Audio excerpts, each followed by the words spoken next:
All right. Well, hello. Hi, everybody. Welcome to the show. We are doing something kind of fun and a little bit different for Mandi and myself for sure today. We are playing an RPG. We are playing the upcoming Kids on Brooms RPG being published from Renegade Game Studios. It's designed by John Gilmour, Spenser, Starke, and Doug Levandowski. And it is I got to tell you, I've read the book. I'm so excited. It's part of the kind of Kids on Family, I guess is the right word for it, series of RPGs. You've seen Kids on Bikes, and this is a brand new installment set in a special wizarding world where we will be playing witches and wizards and have wands and familiars, and boy, oh boy, I can't wait. So we've got an amazing crew with us here today. We've got the designers themselves. We've got John and Doug and Spenser. Spenser is going to be GMing for us.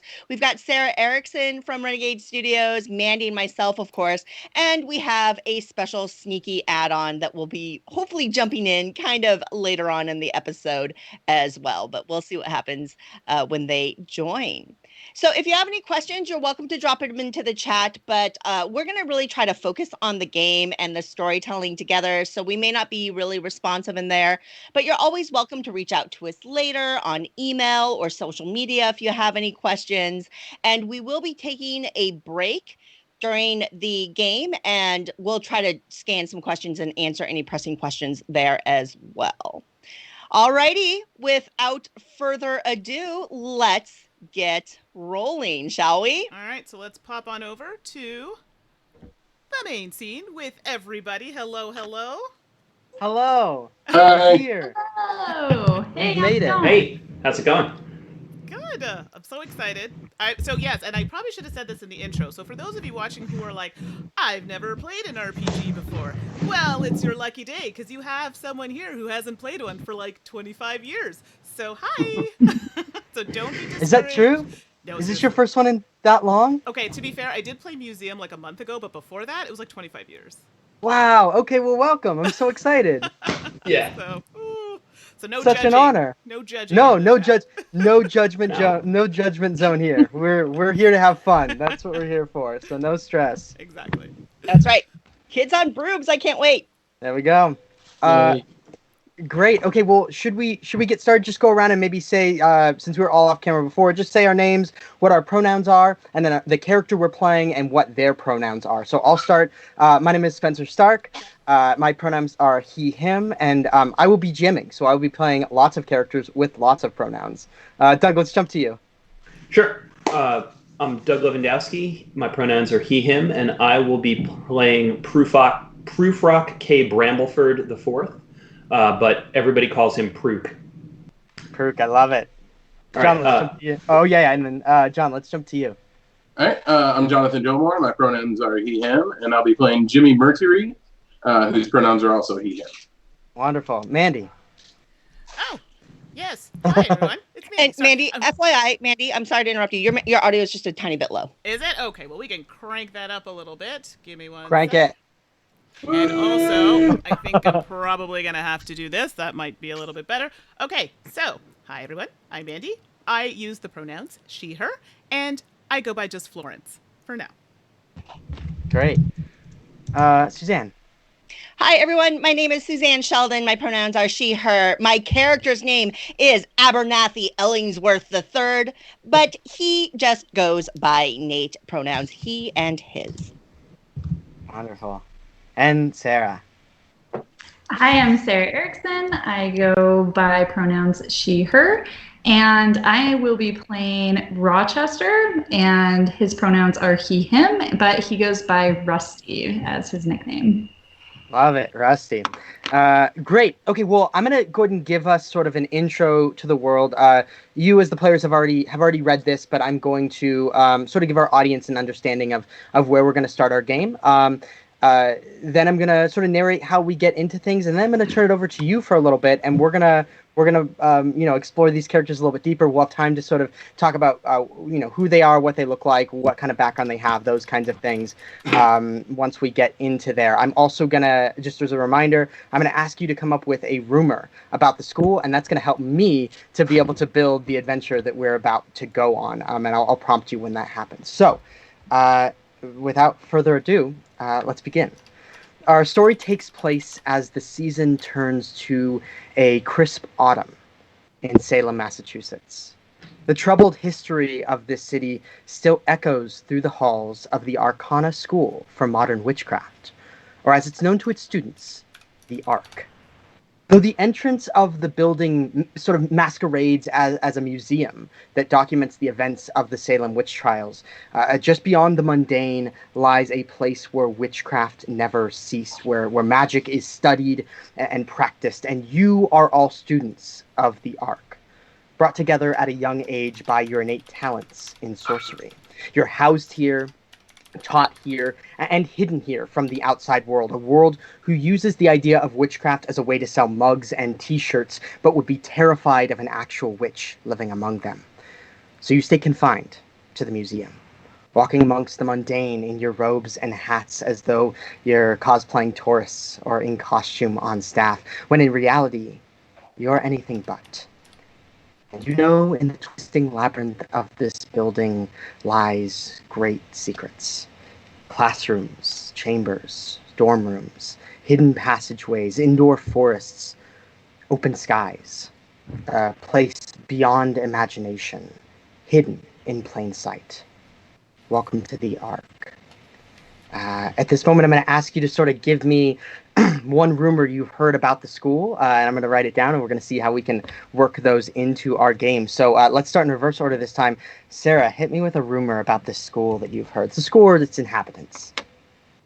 So this school, like you said, is kind of an arc, and it's a place where we're kind of stuck here. We don't really think about leaving a whole lot. But I've heard that the outside world really isn't that scary, and that they're just trying to keep us here, and we don't really need to stay in the arc. We could go out if we wanted to, and it wouldn't be a big deal. Great. But that's just a rumor, and it's a little bit scary to test that. Sure, of course. No, that's great. Let me just tab this down. Great, let's jump to you, Suzanne. Well, I've been at the Arc for a while. I really like it here. It's kind of cool. I got a lot of buddies. But one thing, I've heard just a stupid rumor about a secret room in the building somewhere. And I mean, one dude told me that the secret room had like never-ending baked goods, and that kind of caught my attention.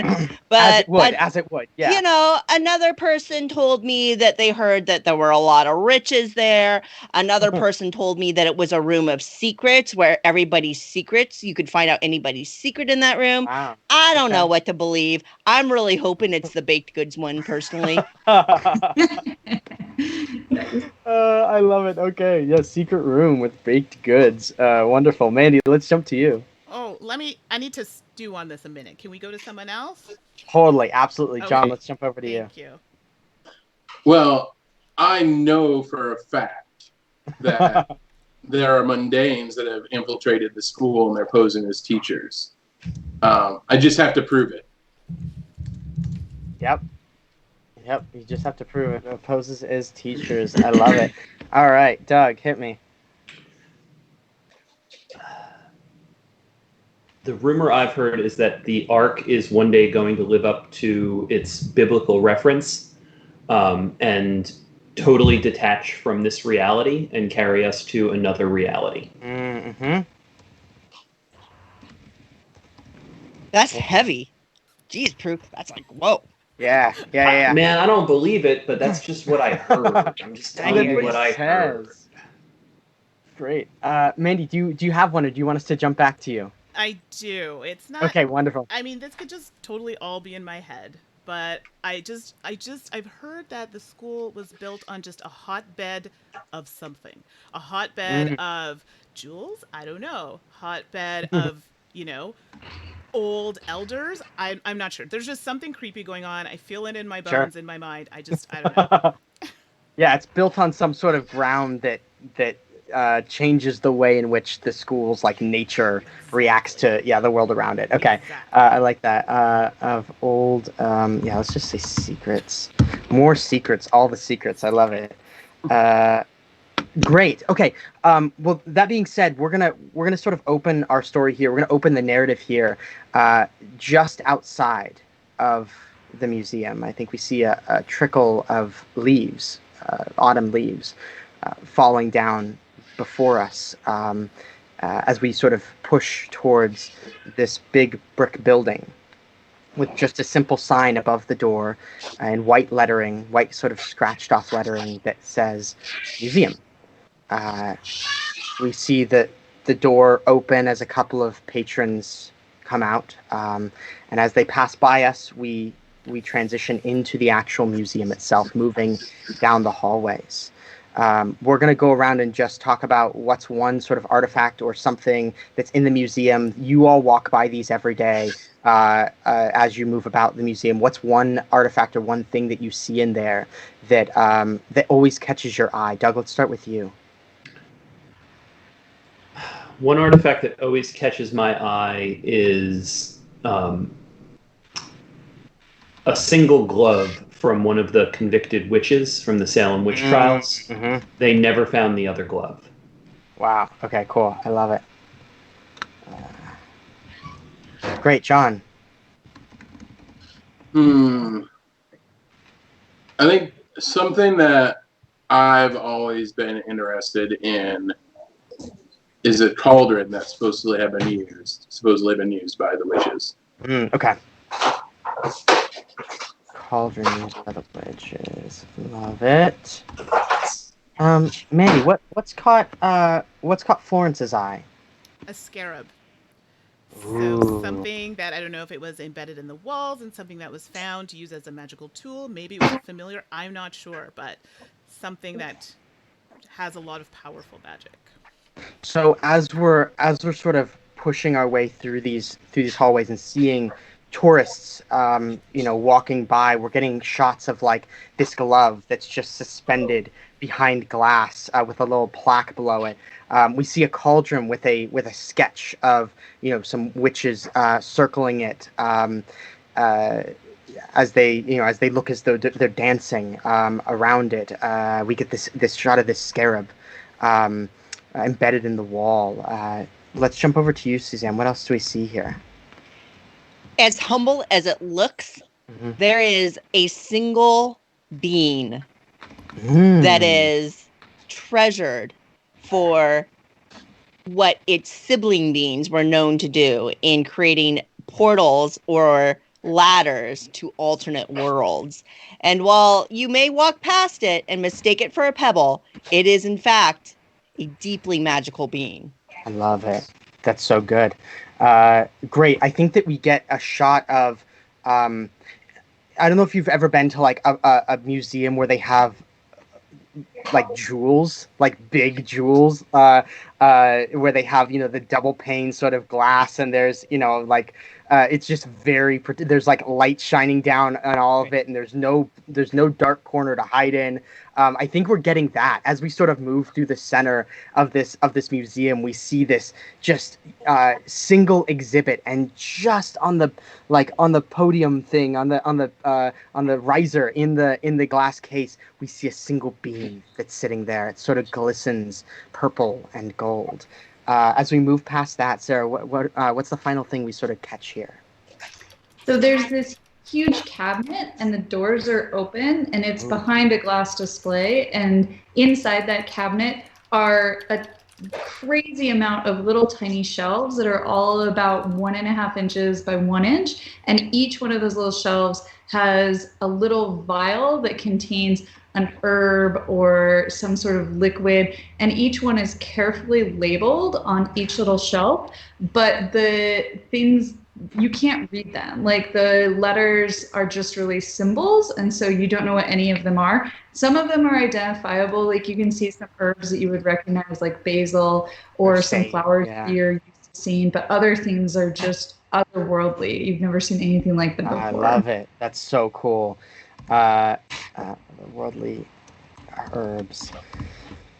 So neat. Okay. So yes, we push as we sort of push back past this cabinet. We see a group of school children who are on a tour. They are sort of staring at the cabinet, pointing, and we hear the bustle of them as their teacher goes, "All right, this way. We got to go this way." And we see them sort of move out of the way, get a better look at that cabinet, and we follow them along to what looks like a more sort of clinical kind of hallway, a space that is between sections of the museum. As they do, we meet a young girl about 17. We see her. We just sort of see her hair pass in front of the camera, and we see as she does this, we see one of the little girls in the school group turn around and point, and she goes, "It's a real witch." And the other kids kind of turn around and also stare, and the teacher turns around and just sort of like laughs and waves at this girl. We finally get a look at her. She has long black hair. She has a witch's hat on. She's wearing robes, and she waves back, and the teacher says, "Oh, which way to the restroom?" And we hear Artemis's voice for the first time. Artemis says, "Oh, it's just down the hall to the right." And the teacher sort of scurries the students past.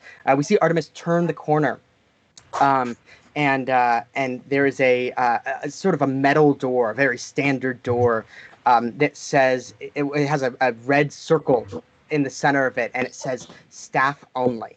And she walks up to the door. We see her place her hand right in the center of that circle. It glows ever so slightly, just a little bit, just enough, as we see words trickle out of her mouth silently, repeating a phrase over and over. And as that happens, we see the metal handle of the door switch from being on the left side to being on the right. And she reaches forward, pulls that door open, looking around to make sure nobody's watching, slips inside. And we get our first look at the main courtyard of the Ark. Here there's a giant tree growing in the center. Though it was daytime outside, inside here there is a false sky, a magical sky that has a massive moon and stars over the top of it. And it's almost like like the courtyard of a university would be. There are buildings stretching up towards the sky in all directions, in all four directions. And we see Artemis sort of take a hard left past the tree and into another building as we go right and sort of scan across all the students who are sitting here.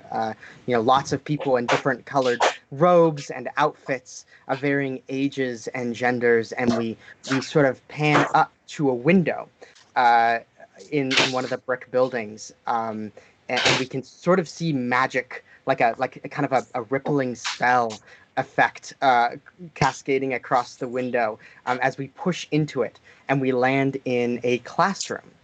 And the classroom has a massive blackboard in the front of it, and it says in massive sort of block text, "detention."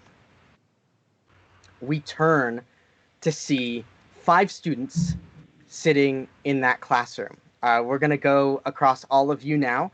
If you want to give a little introduction to your character, what they look like, who they are, and any other details about them you want to give.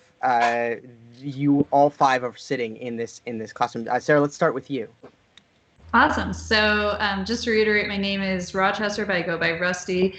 I'm big for my age. I'm about 15 years old. I'm technically an upperclassman, but I'm at the lower ranks of that. And I'm very, very strong. And I like to show off by picking up big logs and throwing them.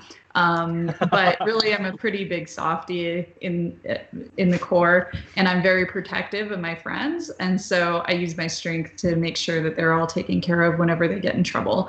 I also have a familiar. Her name is Cora. She is a 25-pound beagle, and she helps me as I go on little adventures in the woods.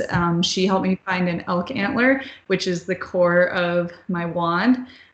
This may look like a dog toy, I assure you. This is a very magical, important wand. I'm also really bad at casting spells and make some mistakes, but I'm pretty good at getting herbs and finding things to make potions. So that's a little bit more my strength.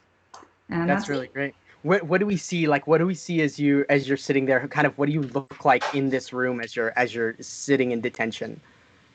So I look a little uncomfortable in this desk that is slightly too small for me. Sort of a little bit over the edges in each direction, and very wide shoulders, red, sort of messy hair, and I'm wearing pretty normal street clothes. So just kind of t-shirt, jeans, my shoes. I wear Crocs. No sneakers or anything for me. Definitely got some Crocs on, and yeah. That's great. Pretty normal looking kid. Great. As we scoot across this this child who is taking up more of the desk than the desk is taking up of the room, we land on Suzanne's character. Suzanne, give us a brief overview of who your character is. Yeah. So my name's Nate, and I've been at the school for a while. I had a little incident. So I may be at the school a little longer than some of you all. It's cool. It's cool. I'm pretty laid back. I'm kind of average height. I'm a little husky, a little more me to love. It's all good. How you doing, ladies? And I'm a good-natured dude. And I kind of go with the flow. I just kind of live my best life. I like everyone. I'm not into the whole clique thing. I got some good buds that I've known for years and years, the whole old family junk, whatever. Yo, Brooks, up. I see you, bud. Hey! But yeah. But I'm easygoing. I'm laid back. Like, it's cool. I like this. Magic is like really awesome. I've got my familiar here. When I first found my raccoon bud, I just really felt connected to Bert. Bert just kind of gave me his name. I mean, I think it's a him. I don't know. I don't check. It's none of my business. But Bert seems to fit, and he and I both like the snacks, and we get along real good. He's helped me out a few times too, in a cool way. So Bert and I are rad together. And I've got a wand. It's cool. I made a mistake once, and I accidentally painted it blue with some magic paint, and now I can't get it off. So That was it's funny, though. super That was blue. funny. It was funny. It was pretty funny. It was pretty rad, man. But yeah, I got the it's cool. It's all good. I got the wand does stuff, and it's kind of special. I gotta admit, it's got some stuff from my great grandpa in it, so it's got some meaning too. It's just super cool. It's all good though, That's great. Well, what do you how do you feel about Rusty? Do you think that you think positively, negatively, or do you not really think you know Rusty very well? I don't know Rusty very well, but they seem cool. Like, I got no problems with Rusty. They're fine. Great. Can I have you roll a d20 for me? Yeah. Just a straight roll. Yeah, that's a 2. Oh, good. That's great. It's a good start. If you don't really know Rusty that well, but you think they're cool, why do some students seek out Rusty? Like, why do some students go to Rusty? What do they go to Rusty for? Well, man, I don't like to spread rumors. It's not my bag. Sure. But the word is, if you maybe didn't get your cram jam time in for a study test, Rusty may got the hookup with some answers. I don't know. I mean, I've never done that, right? Sure. Of course not. That's just what you hear. Okay, great. I love it.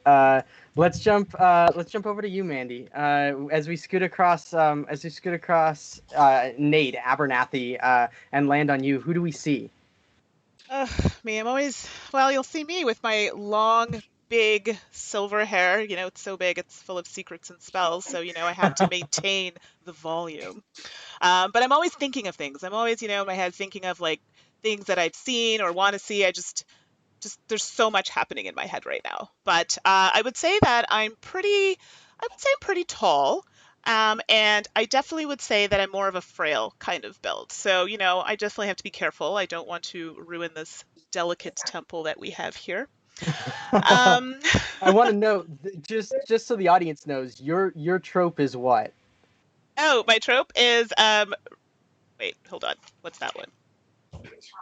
Oh, the reluctant oracle. Is Yeah, that the right? reluctant oracle. Yes. So you're somebody who gets visions but doesn't necessarily want them.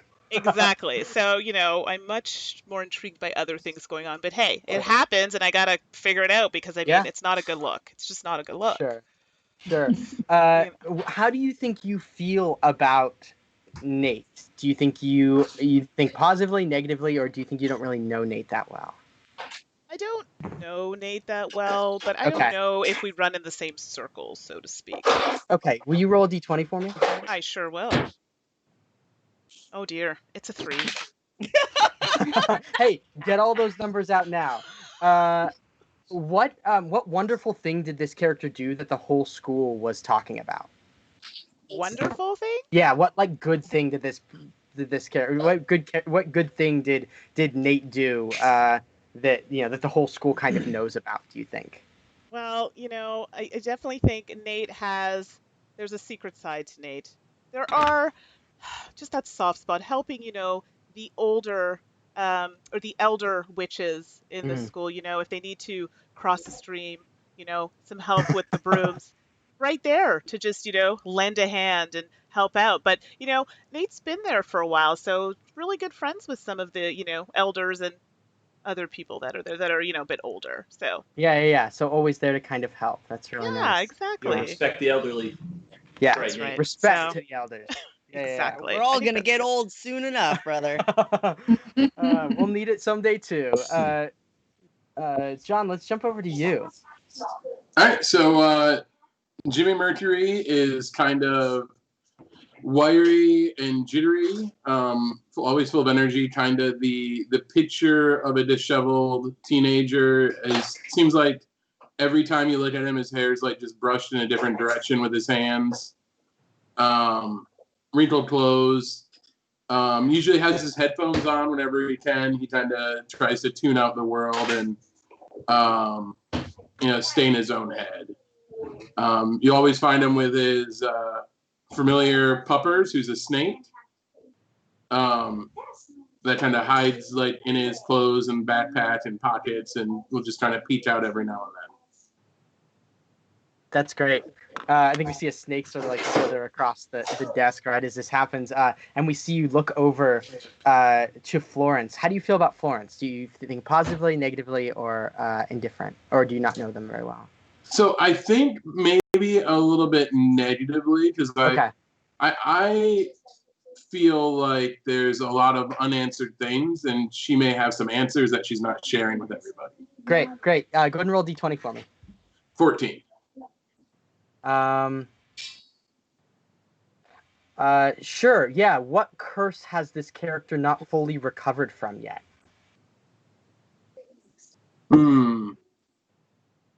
Maybe I don't know it, but the curse is kind of preventing Florence from fully understanding the visions. So it's sort of a blockade. Yeah. And Florence, what is that? Maybe you don't even know that you're cursed in this way, but what indications have you found that have been weird that show you that you have something going on that isn't normal here? I mean, I have visions and I think sometimes it's going to be good and then it ends up being not the way I expect it. And I don't Mm, know, you know what I mean? So I just don't hmm know if it's just something that I'm doing or if it just happens that way or I'm just not reading things properly. Like I said, I don't really have full control, so I'm not really Sure. sure. Great. And Doug, let's finally jump over to you. Yeah, so Pruk is probably a couple rows behind Nate. feet up on the desk, wearing nice shoes, shirt, tie. This isn't how I normally dress. This is In character. this is in character. Love it. The tie sort of like turned to the side. He had it nice and up and buttoned and everything when he left the house that morning, so that his dads could see him walk out looking good. And then as soon as he got out of sight, just like boom, boom. Yeah. He is there again. He's been in detention every day this year, and will be every day this year after what happened last year. Yeah. He got thrown out of school for a little while for pulling the greatest prank of all time, which he's happy to tell anybody about anytime. He managed to teleport the head of school's bed into the middle of the lake while the head of school was in it and asleep, and was asked to separate from the school for just a little while. Yeah. Headmistress Carolyn Strauss is who the person in charge here is. Yeah, Headmistress Strauss was real salty about that. But like, take a joke, right? I love pulling pranks. I'm slight of frame, shaggy hair. My eyes are always like looking from one place to another. And I have pretty much always on my shoulder my familiar raven. His name is Carson. And both of my dads have ravens as familiars, so it's sort of inevitable that when my powers manifested and I summoned my familiar, a raven popped up. That was one of the least surprising things that's ever happened. Sure. And how do you think that Pruk feels about Jimmy Mercury? Do you think positive, negative, or doesn't really know them? I don't know, Jimmy, are you a snitch or not? I mean, I collect information. I don't necessarily give it away. I'm gonna say I think that I probably have something on you for sure. Yeah, I'm gonna say that makes me nervous. So I'm gonna go negative. Okay, cool. Go ahead and roll D20 for me. All right. 14. So funny, it's the same one. I'm gonna skip around. What forbidden spell does this? No, it's okay. What forbidden spell does this character know you've been researching? Oh,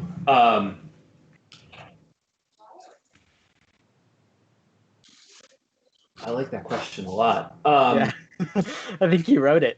Yeah, I was gonna say, who designed the game? No, Good. boy, Man, what a this is good, the game what everyone should own. what a great question. I couldn't think of a better question to ask. I actually thought you wrote that one, but I might have. At this point, who knows? yeah, right. The forbidden spell that I've been researching is a disappearance spell. Ooh, okay. Like beyond invisibility, like making you totally unsensible as you're traveling, which of course would help me out a lot for pranks. Is that the name of the spell, Beyond Invisibility? I think it's disappearance. Disappearance. Invisible plus. Jimmy Invisibility 2.0. Jimmy knows Pruk is researching a vanishing spell. Which we know is very difficult to do, to take matter and make it completely disappear and reappear, somewhere else. When it's organic, right? When it's like something that's living, that's a little more difficult than just like making a rock disappear from one side to the other. Yeah, I mean, taking it apart is easy. It's the putting it back together. Putting it back together. That's always the hardest part. Yeah. Making it disappear, not so hard. Making it reappear in the original form, that's the... Yeah, and I'm not about to get called in front of the council. Sure. So, yeah. Certainly not. Rusty, what do you think about a Pruk? How do you feel about Pruk? Is it positive, negative, or do you not really know Pruk? It's a little negative. Okay. I don't know if he should be messing with people like that, Sure. but Sure. that's okay. I Go ahead try and- to. It was funny though, right? myself. It's funny though. As long as it doesn't mess with any of my friends, it's probably okay. Go ahead and roll a d20 for me, Sarah. 17. Yeah. What aspect of your academic life is this character making even more difficult? Making more difficult, but I Oh. added the even because school's already hard for you.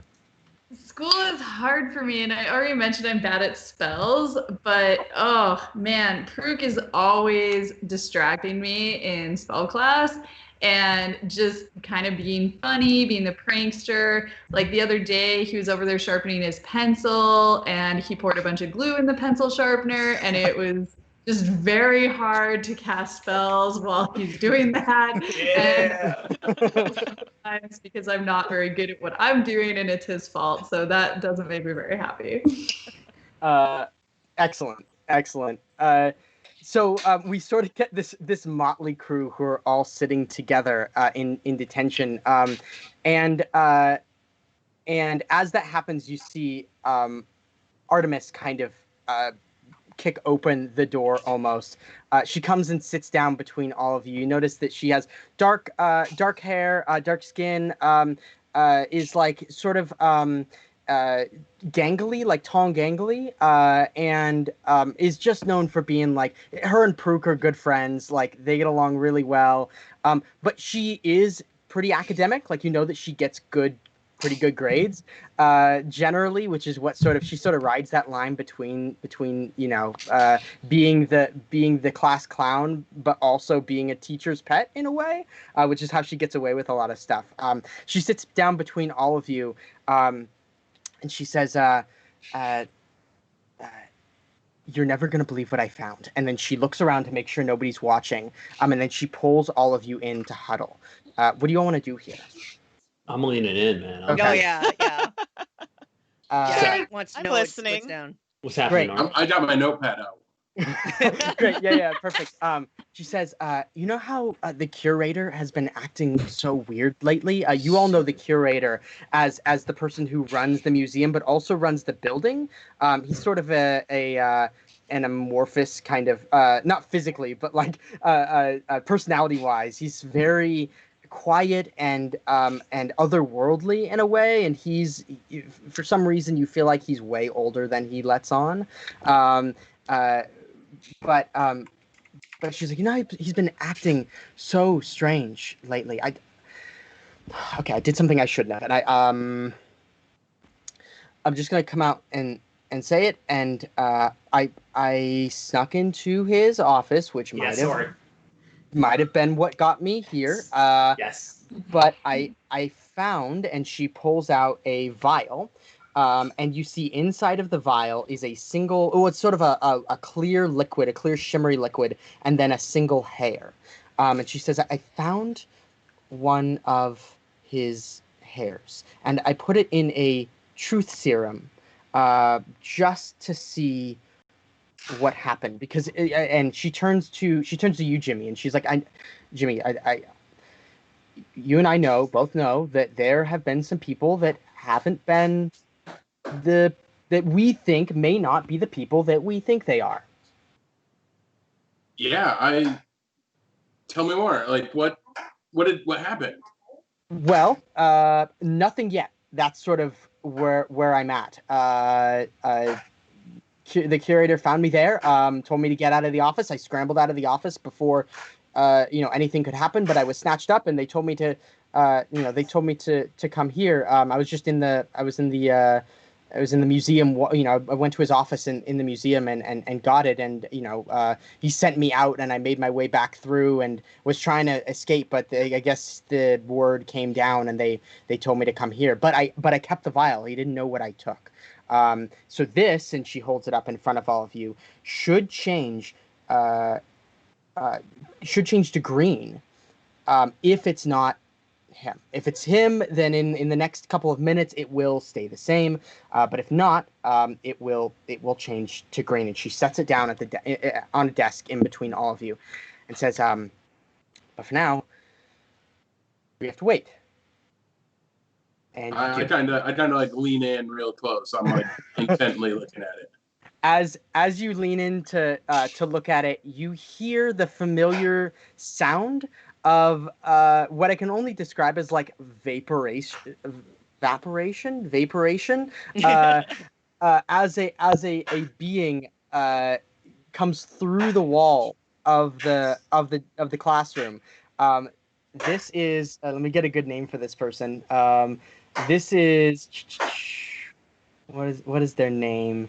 I gotta need a good one for this. I guess it could be, yeah, it could be. I want a good like old name, like an old fashioned, maybe like a Giles. Giles is, yeah, I love Giles. Let's say Giles Rumba. Rumbaughh. Real weird. You said Giles? Giles Rumba? Yeah. Giles Rumba. Yeah, this is a ghost that you all know is always in charge of detention. And man, Giles could not hate being on detention duty more. I mean, Giles lived, 105 years and now has been sentenced to spending their afterlife watching after dumb kids in detention. Giles Rumba.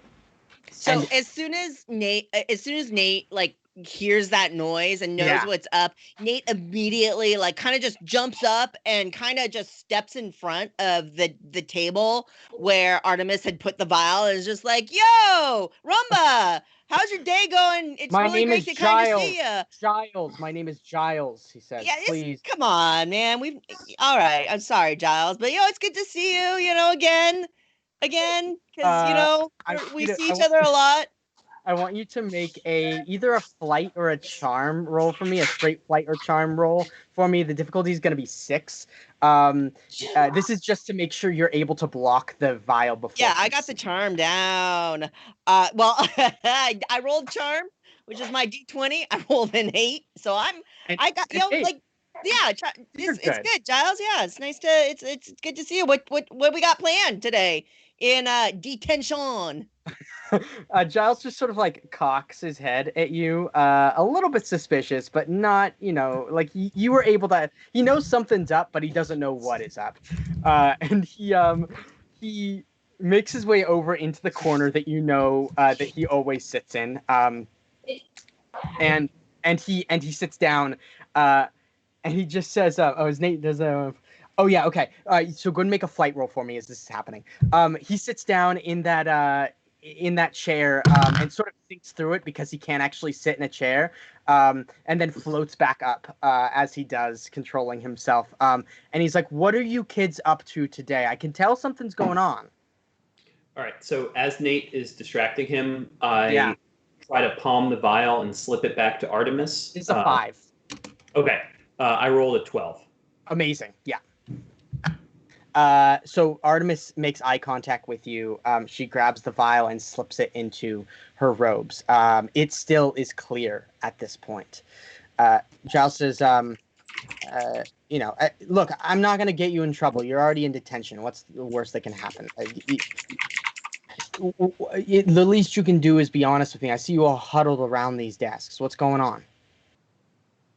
And so the I'm assuming like Bert's hanging, like the familiars are all just hanging around, and I'm like, and Bert's been through the drill, right? Bert knows what's up, so like Bert starts like chasing his tail around in the center, like he like just jets over and starts, and we're like, we're just Bert's dancing, man. Bert's got a new dance, and Florence is new, like she seems cool, like Bert's just trying to charm the new lady. That's all. I love it. Go ahead and make a charm roll for me. This is gonna be a 7. That is a 6. That's a 6. You have 3 adversity points. Do you want to spend one of those? All of you should have 3 at the beginning. Do you want to spend one of those to be able to make it a success?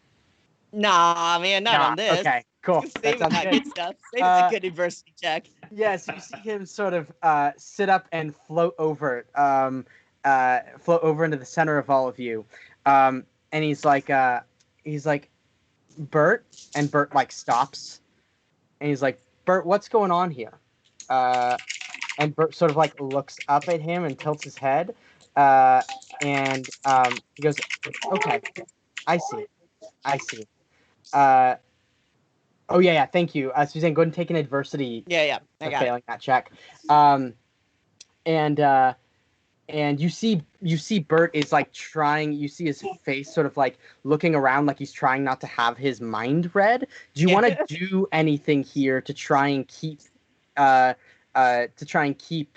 Giles from reading the mind of your pet to see what the pet saw? Yeah, so Nate kind of like throws a look back at Prook and is like, dude, gives Prook the look. Like, and Prook knows what's down. Yeah. At this point, I keep dog treats and jerky in my backpack all the time because I've got my beagle with me. So I just pull a little bit of jerky out of my pocket and just sort of fling it over there by Bert. Oh, to distract him. Yeah, that's really good. That's really, really good. So this is probably going to be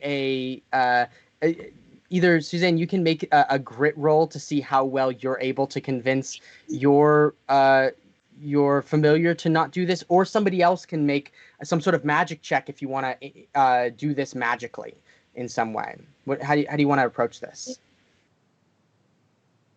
I mean, Prook, are you gonna help me out here, buddy, or am I gonna like just grit my teeth and like, oh crap, let's do this? I was gonna let the jerky thing see how that goes, but yeah, I got this.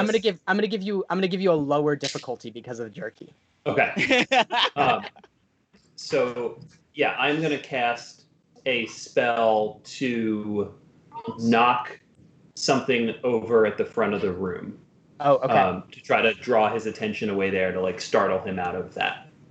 Great. So what do you think? What stat do you think you're using for that? I would say that's either gonna be fight or flight.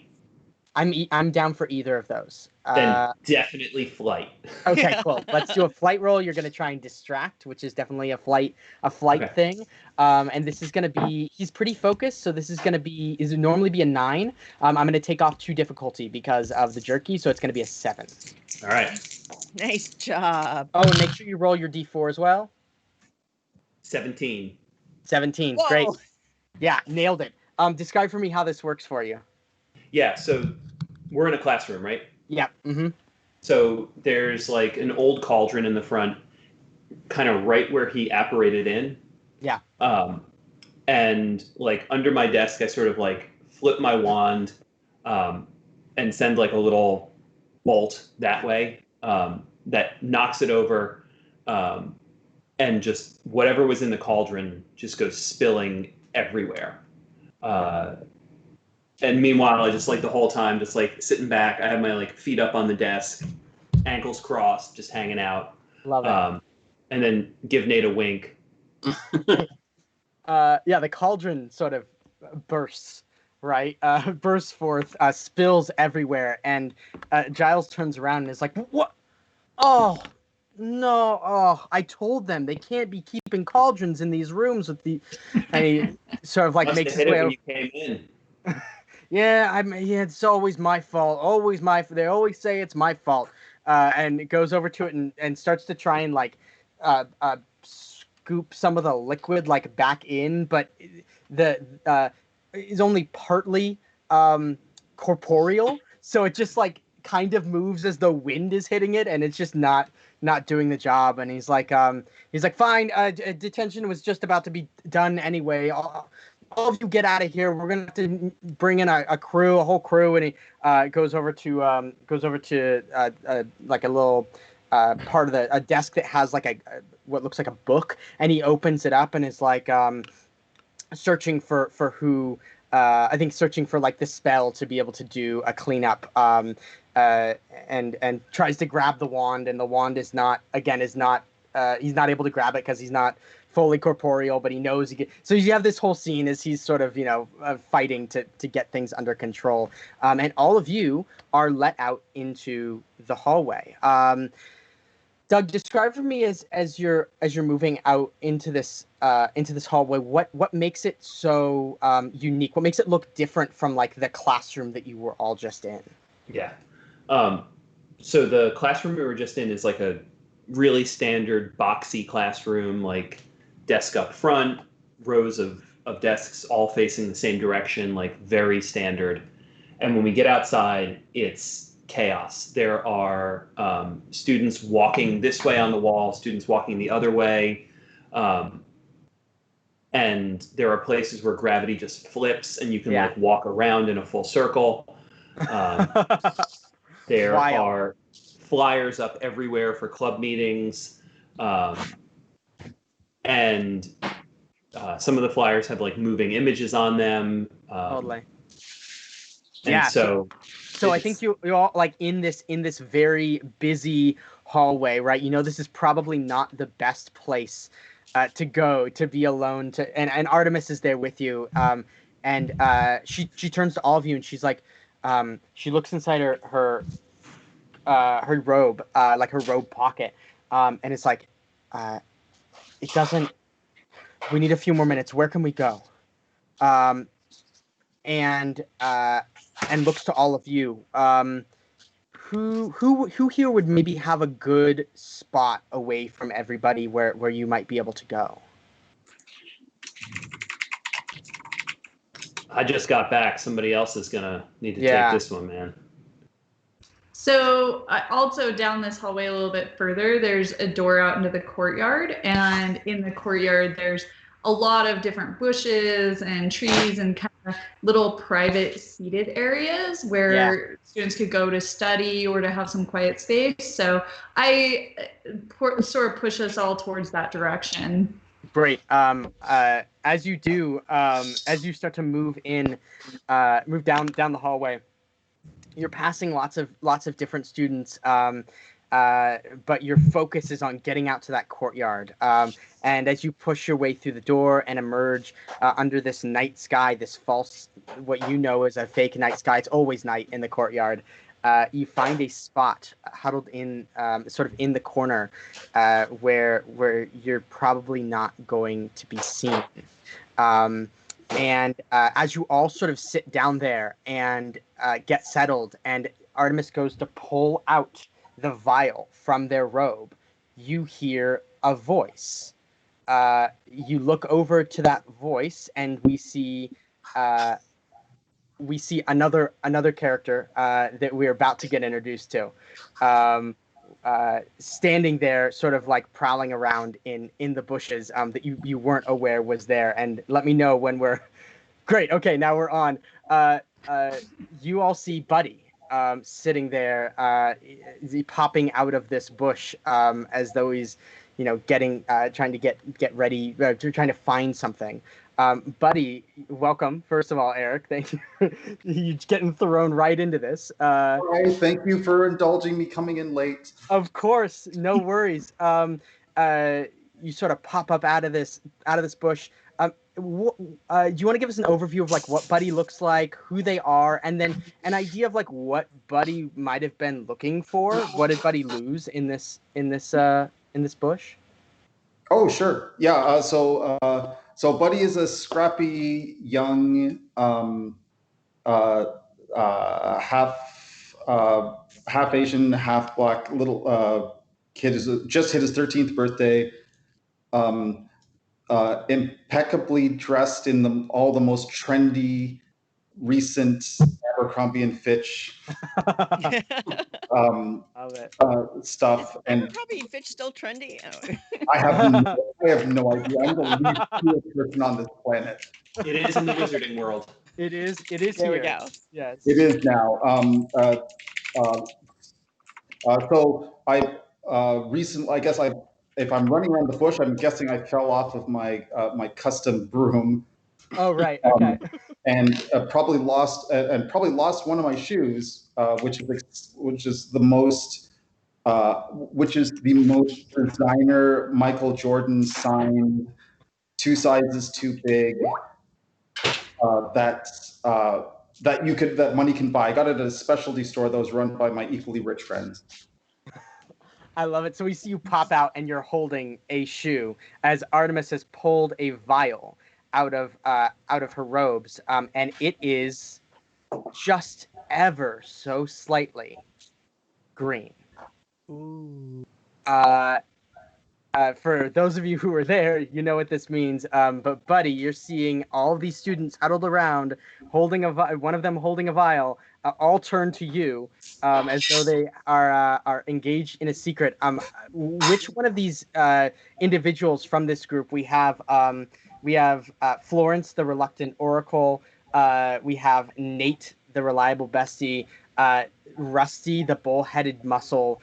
Prook, the wacky prankster, and Jimmy, the offbeat eccentric. Which one of these do you think you know the best? Most likely the reluctant oracle. The reluctant oracle. Okay, great. Chances are you've done my homework for me at least once. Wonderful, wonderful. Can I have you roll a d20 for me, Eric? Absolutely. May I roll a virtual one? Yes, absolutely. Yeah, totally. No stress. And when Nate sees that vial, Nate is like, "Dude, is that green? Did that turn green? Dude, it's green!" Or it's like, shh. I rolled a 7. A 7, great. So you know Florence pretty well. How did this character stop a bad rumor about you from spreading? How did Florence stop a bad rumor from spreading about you? I'm sorry. Were you addressing me? Yeah. This is just sort of like your connection to Florence, so we sort of get a background on who you are, how you're connected with Florence. So there's some sort of bad rumor that was floating. How did Florence like shut that down? What did she do? Oh, Florence, what did you do? Throwing it to Florence. Oh, well then. I mean, chances are I paid you to do it. There it is. Okay, cool. Yeah. So 4 higher Oracle. I like it. Is that cool, Mandi? Yeah, so sorry, buddy. Can you give me... I'm sorry, I'm doing tech and this at the same time. So can you That's give me a okay. bit of description about who you are? Oh, sure. I'm so deeply upper class, kind of short and skinny, half black, half Asian teenager with the like the laziest, like expensive bedhead, hairstyle, full on trendy clothes, and I probably don't I've addressed you by name, probably the wrong name several times, but we're friends. We're really friends. Archetype is a trope is the charismatic slacker, if that helps. Right. Okay. And you've paid me to cover something up or to do something for you? So I'm afraid I came in this a little bit late. I misheard. That's okay. There was a can you say again? There was a rumor. Yeah. So this is just like establishing how you know each other, sort of your backstory between each other, so that we get an idea. So like, what's something that they did for you that they covered up for you? Maybe you paid them to cover it up that nobody else here like knows. Oh, so there's my family who's like never around. There's clearly a scandal. Like my father's been in finance for ages, and there's the recently we just bought like a second house, which is the actually next door neighbor to our original house. And like where we got the money to do this suddenly for just a measly 6-figure salary, like there was definitely some suspicion there. Mm-hmm. And I'm guessing I asked you if there was a way you could just make up a cool story that sounds plausible that other students would believe. Sure. Yeah. That's great. I really like that. So you sort of have that kind of relationship. There's a secret that she holds of yours. So we see Buddy pop out of adorned in Abercrombie and Fitch, full on, holding a Michael Jordan sneaker, and you're all standing there in front of this vial that has turned green. What happens in this scene? Give me sort of like the, whether you want to play in character or not. What do we think unravels here? I know that you said Suzanne, that some Yeah, like Nate like yells it out. Right? Nate's not like Nate was listening to Artemis, right? And Artemis is like, your professor isn't, they're not who they say they are. Right. that's kind of mind blowing to him. And then it turned green. Yeah. And it's like faintly green, right? So Nate's Right. just kind of like reacts to it, and Nate's not necessarily known for being quiet. So Nate's just like, yeah. So as Nate's dude! like, yeah, as Nate makes this sort of exclamation, what do the rest of you do? So I think Jimmy's trying to take in the vial, and he's rotating it over and over in his hands. And like this proves everything that he's been trying to prove for a long time. So he's like, this is as much as he wanted to believe it, he didn't really at his core know if it was true, and this validates him to a level that he's never felt validated before.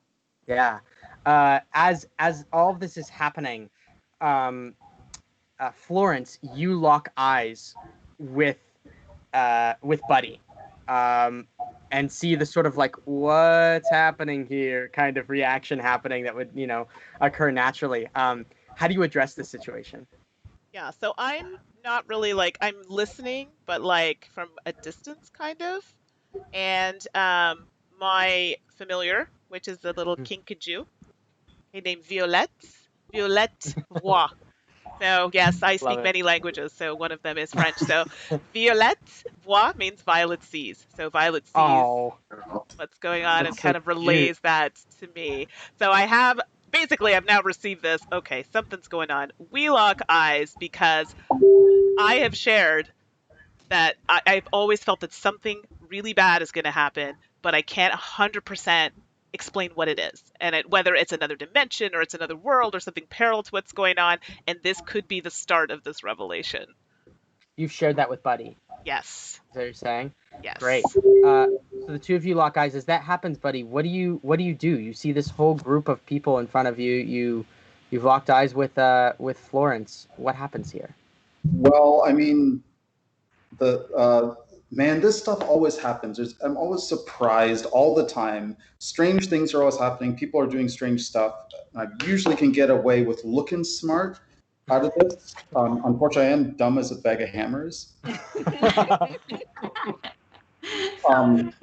So now, Suzanne, I'm sorry, Suzanne, what's your name? Nate. Nate just a dude. No, it's all good, little guy. It's all good. So I'm like, so I guess my one's like, yeah, dude. playing Safely along. and knowingly. Yeah, little buddy, right? That's wild. Go ahead and roll charm. It's the wild charm. Go ahead and roll charm for me. That's gonna be the stat I'm having you roll here, and it's only gonna be like let's make it like a 5 difficulty.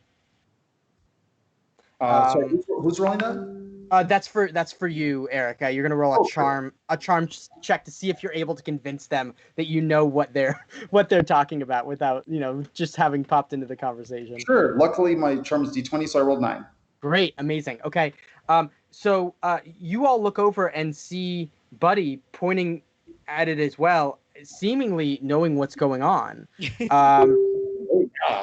And Artemis is like, how do any of you know him? I don't know you. I'm sorry. You're not in. And sees that you have eye contact with him. Florence turns to you and is like, "Who is this?" Okay. So, Buddy, yeah. So why? Okay. Oh boy. So Buddy and I are friends. We know each other. We've known each other for a while, even though he forgets my name half the time. But we're friends. No. Yeah, you do. So he's hanging out. Buddy, I can't remember. It's Buddy. How old are you, Buddy? Sorry, this is my. I just had my 13th birthday. 13th. Okay. So yeah, I'm a little older than you, but I know Buddy because I've kind of taken him under my wing a little bit, and we have some things in common. Yeah. So, do you want to know how I know him, or? I'm just wondering, is he? And she leans in closer, and she's like, "Is he cool? Like, is he? He seems to know what's happening. I just don't want this is staying within this group. Are we okay to bring him into?" Yeah, do I hear this? Yeah. Oh, yeah, for sure. I lean into Artemis and say, "Don't worry, he doesn't know what's happening." Great. So yeah, I'm giving a strong eye to Buddy, meanwhile saying, yeah, he's cool. As in, like, don't say anything about what we've talked about or I've disclosed to you. Great. We- Artemis sort of gives you the two finger like come here, and she's like, uh, uh, you see her push the vial sort of out in front. All of you are sort of surrounding her, and the vial is turning more and more green by the second. And she's like, Dude. I can't believe what this like. This is huge. This is, and then you hear Artemis across the courtyard. Immediately, she sort of tucks the vial behind her back, stands up, and turns. And you all see somebody named Terry Morford. Terry uses they them pronouns. Is sort of long, sort of white hair, like straight white hair. And they let me just find that. Yeah, Morford. You know them as sort of second in command to the curator. And they're the one who sort of does the curator's bidding. And you hear them say again, Artemis, and Artemis straightens up and tries to pass one of you the vial. Who do you think is the one that's going to try and take it from behind her back? I mean, it's real important to me. I think I'd try to grab it. Okay, great. Will you make a flight roll for me? And this can be a difficulty of seven. Yeah, let's do a difficulty of 7. All right, that is a D20 for me. Oh wow, great! Look at that. So 28. It exploded. Wow, Oh, 28. Awesome. Yeah. Okay. So Yay, exploding dice. so describe for me how you're able to pull this off so secretly and where you keep it so that Terry doesn't know. Yeah, is none the wiser. Oh, I think I do like a very bad job of like pretending that I'm falling over, but it's so distracting that she just thinks I'm goofing off. Great. Yeah, like, yeah. She doesn't even think that I'm doing it. Like it's so bad it wraps back around to being good. Got it. Yeah. So we see you sort of like sprawl onto the ground, and Artemis looks back at you playing along, given your 28, being like, "Are you okay? Yeah, Terry, I'll be there in just a second." And sort of like looks down and gives you just the ever so slightest little thumbs up. And then I think mouths to you like, "Don't let them find it."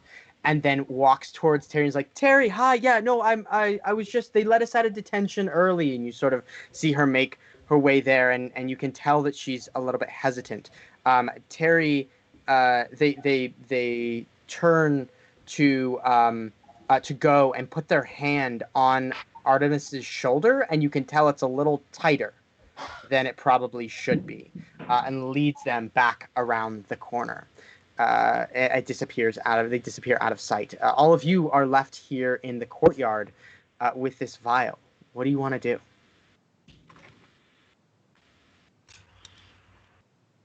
I'm gonna put my hand out, just sort of asking for the vial, and as soon as I think who is it that has it? Jimmy. Oh, Jimmy. It's Jimmy who has it. So Jimmy, do you want to give it to me? I want to test. So you're just asking for it, right? Yeah. Yeah, I think I kind of hold it. I'm like, well, what do we do with this? What do you want to do with it? I just want to see what Cora thinks about it. She's pretty good at sensing things. That's my dog.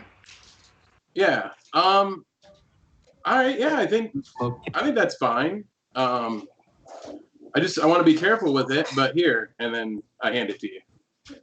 All right. So I take it and I put it right next to my dog, and she takes a really deep sniff and then barks really loudly, but just once, and then sits down and stares at me. And I actually I would say, oh yeah, you have a thing? I have a psychic link with my dog. Amazing. And so I ask her, so what's up with that? and she says, "This thing is not natural. Whatever is in that vial, it is not okay, not natural. Be careful." Yeah. So you get this like it isn't even like language. It's like this it's like a feeling, right? Like you get this wave of feeling as it's like this is not okay. Whatever this is magical. In like that hair is not human. It might be human, but it is not the natural hair of this of the curator. Something is wrong here. Yeah, you have this moment of dread come over you. So I'll take that vial and give it back to Jimmy. Great. As all this is happening, buddy, you're standing there staring at all of this. You're pretending to know what's happening. Are you just going to keep biding your time and try and get context clues? Which is ironic because coming in now, you don't know what's happening. So do you want to try and keep figuring it out, or do you want to ask leading questions to try and get there? It's up to you. Sure. So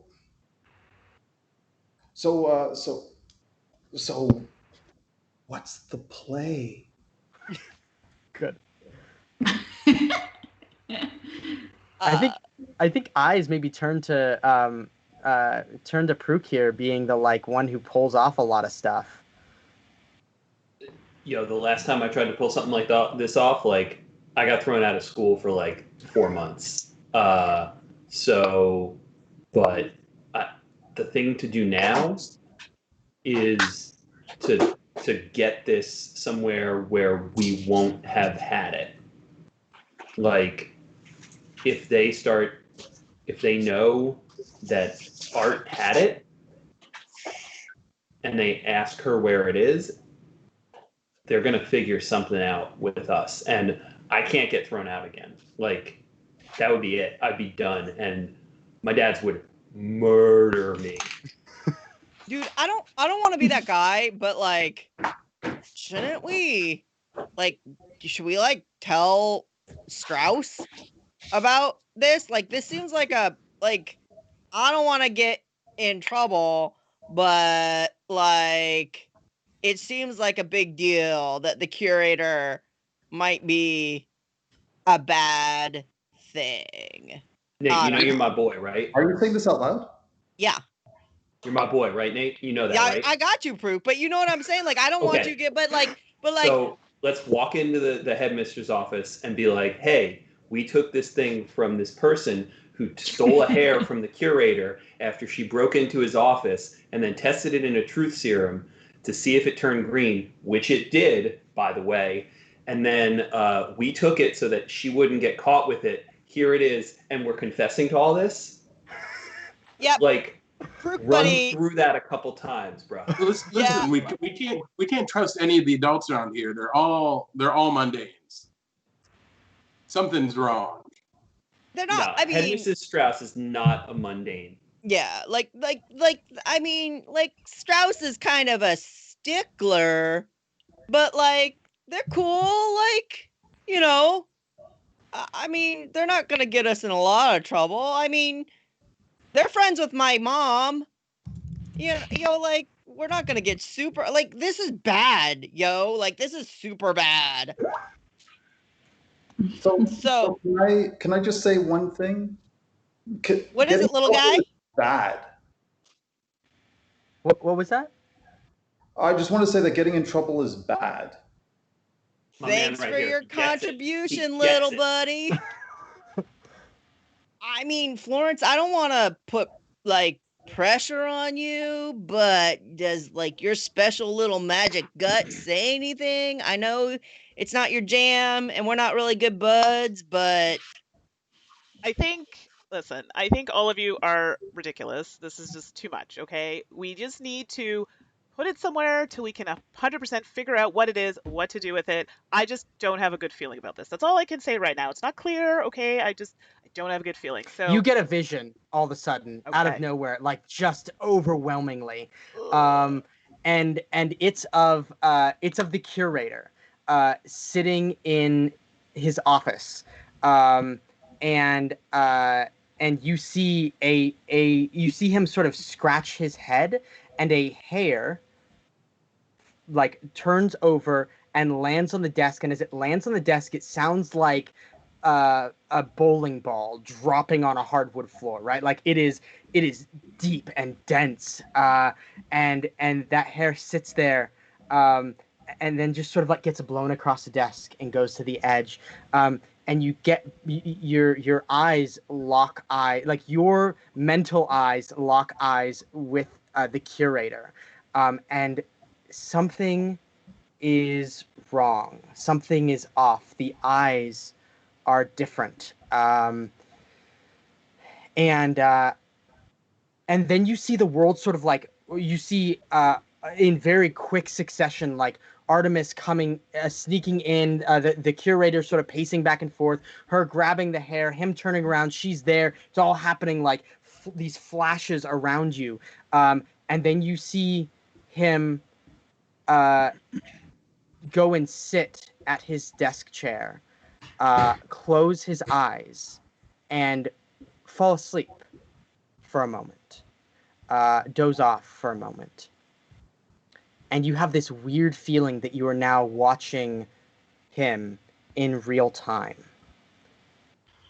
And then your mind like pulls out of that room and out of the hallway and down around the corner and all the way out and then back into yourself, and you sort of stumble back here. We see you like stumble over maybe one of the benches that is here and like sort of catch yourself. The rest of you just see Florence like sort of staring off into space and then getting knocked back as if by a gust of wind.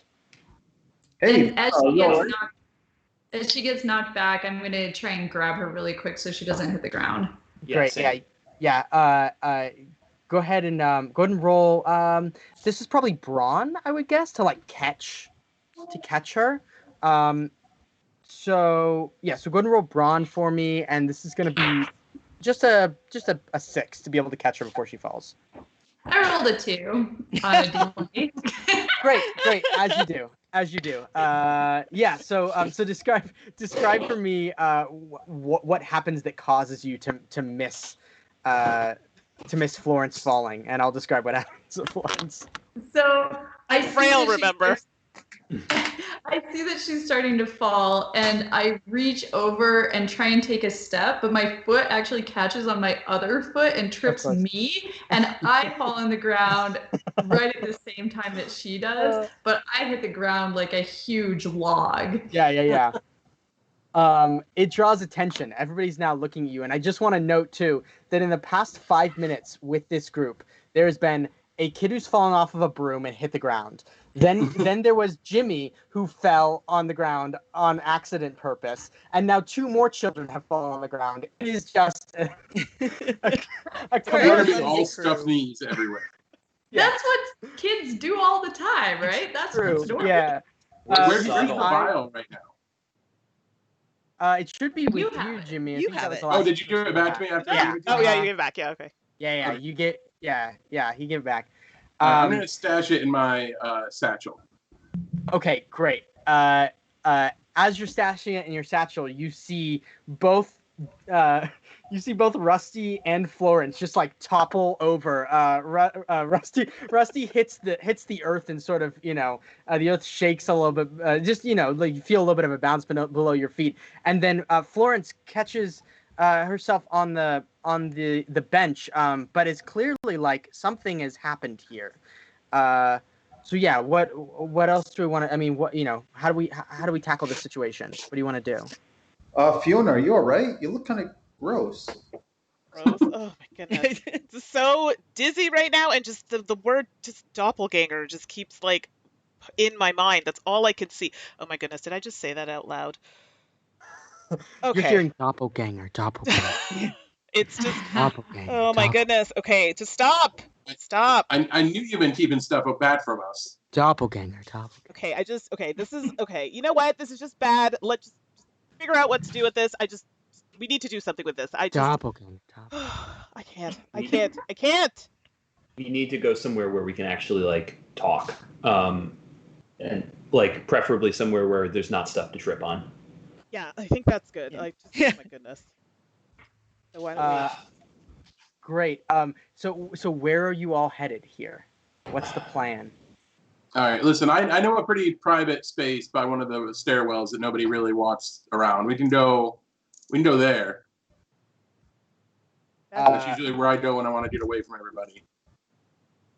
I mean, great. like, we could just go to our, like, Prook and I, like, we got a rad room. We could go to our room. I got some Yeah. good snacks there, too. I'm getting a little noshy. Choicest snacks, man. Choicest Oh dear. snacks. I mean, Baked goods. is it close? Yeah, I mean, and, like, should we be worried about Artemis? Because, like, I don't know. I don't know. That seems bad, yo. That did seem real Mad, bad. creepy. So I Yeah. don't know. I kind of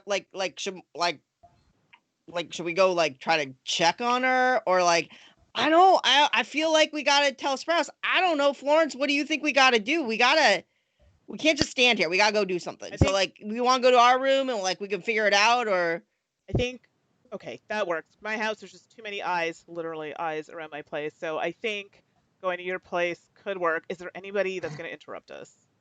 Oh, I got a second house if you want one. You and your second. Well, nobody's using it. Oh, that's good. Actually, that might even be better. What do y'all think? I'm thinking let's go. Buddy's, yeah, Let's just place go. to go. Yeah. So this second house is actually like through the museum and near the curators, like in the nicer part of the building, right? In some sense, like it is outside of the school grounds, outside of the like school center. And so as all of you are following Buddy towards the house, towards where the house would be, whatever the door is that would take you to that house.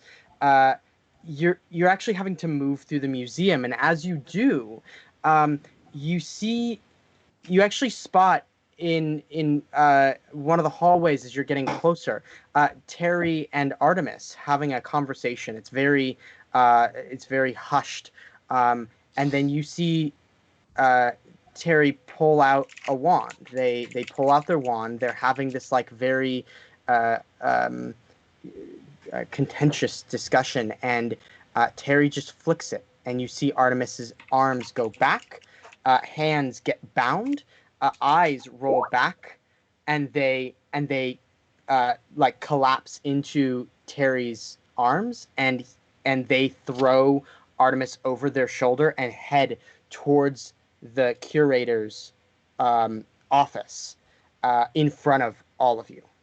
And right there, we're going to take a little bit of a break. We're going to come back and see how you all want to tackle this situation. All right, everybody. So we're going to take a 10-minute break. Don't go anywhere. Stay with us, and we'll be back with more Kids on Brooms. See you soon.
All right, and we're back.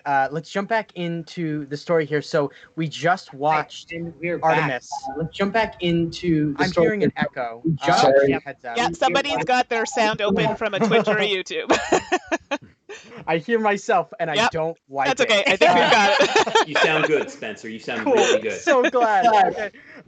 We're gonna jump back in. So we just watched Artemis be taken away by Terry Morford, the sort of second in command to the curator.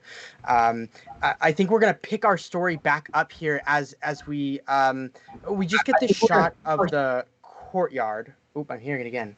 There's another echo. Oh, it's gone. It's like a phantom. It's like a Giles Rumba happening here. We're gonna pick our story back up as we sort of get this like shot of the courtyard, and there are just a couple of birds sitting in the tree. These are birds that are bigger than your normal ravens. In fact, they or crows. They're sort of hiding. Just lurking in the sort of shadows of this tree and the dense branches that twist their way up towards the false night sky. And we just sort of see their outline, this like, their two sort of feet perched on one of those branches, and the long neck sort of curl up. And we see their head twitching around. We cut out of there to all of you. Standing in the hallway, having just seen your friend Artemis being taken. What do we want to do? Oh God, this is so bad. This is so bad. It's the worst. It's not going to get better at all. I'm so sorry. We Good gotta news bear. Well, go to the office, right? We don't really have a choice here. What? We need to go to the office. The curator's office? Yeah, the curator's office. oh boy. We have to do something. And we can't go to the adults because they're all either doppelgangers or mundanes, whichever. I'm not sure yet. Are we gonna like try to catch the curator? Well, that sounds stressful. I mean, or find proof, right? We'd have enough concrete proof to go to somebody. We got to do it. I mean, I guess I can try. I can try to see if I can see something that's going to help us figure this out. It's not going to end well. So let's just figure it out. Are you going to try and see something, Florence? When I'm in the office, yes. When you're in the office, yes. Okay, I didn't know if you were going to try and see something to be able to help you guys get there, or if you were trying I to see can. something. I was going to do something there, but I can do both. It's up to you. Whatever you want to do. I just wanted to make sure that I was calling for a roll if that's what you were looking to do. Okay, so yeah, I can do that. Okay, yeah, if you'd like to. I think that this is well. What do you want to do here? What kind of vision do you want to call upon? I wanted something to see that, like, basically the what I'm seeing through, it's not necessarily my eyes. Yeah. You know what I mean? So yeah. Whether I separate, like find out who that is, whether it brings us to somewhere else, I'm not sure, but just to find out who I'm actually seeing through. So, you're talking about that other vision that you saw, right? Yes. Because you sort of knew that you were like just an amorphous kind of like ghosty figure for the one in the curious office, but you're talking about when you had that terrible vision, exactly. Right? Okay, so you want to sort of try and get back to that place and investigate who that would be. That sounds to me like it's going to be brains. Okay. And it's going to be, let's see, you're going to use magic to do it, and it's going to be a 7. It's going to be a 7. Let me pull up the thing for magic. You're going to roll your D4 magic die as well. I'm going to walk you through some questions. We abstracted this last time, but this one is very specific, so I'm just going to pull up what the thing would be. I think that is, here it is. So the magnitude of effect, did you say 52? Is that what you said? Yeah, the page. Oh. Okay. Oh, sorry, it's not your page number. I thought you were talking about the difficulty. I was like, that's a little high. You get some lucky breaks. Yeah. So, the magnitude of the effect, natural, unnatural, reality bending, or reality breaking. I'm going to say that you could look at who this is if you were there, but it doesn't happen. It wouldn't happen naturally. So that's a 3. The area effect is a person, so small. So that's 3. So that's 6. The duration, you just want an instantaneous one, right? Like you just want to see who it is. So that's 0. So that's 6. And then experience with the spell. You've definitely had some experience with like seeing visions before, but I wouldn't say it's mastered. Right. Yeah? Exactly. Okay, so we're going to say it's cast. So that's going to be a 7. So 7 difficulty with your brains and your magic die. I just got to point out Spenser nailing it on the estimate there. So what am I rolling then? Your brains and your magic die. Okay. So I rolled, sorry, I'm doing it on a phone here. So the brain I rolled, and that's a 4. Okay. And then your magic die is just a d4. Okay, so reroll a 3. A 3, that's a 7. Yes. That's perfect. That's exactly what you needed. So nailed it. Just barely. So I think what happens here, right, is that you feel yourself falling back into that vision you had before. Will you describe for the audience here the vision that you see? Okay. So just even prior to going to that vision. Yeah. When I have these visions, you can't see them under my clothes, but I get like these runic type markings on my skin. Cool. Which can like later be referenced, but I don't fully understand what they all mean. If it's a map, it's going to turn into something else. I don't know, but it hurts. Like it burns. It's like fire in my skin. So this is why I'm like, oh my gosh, like I'm screaming, like it hurts. And so my eyes do like they roll back. They kind of turn like a cloudy white.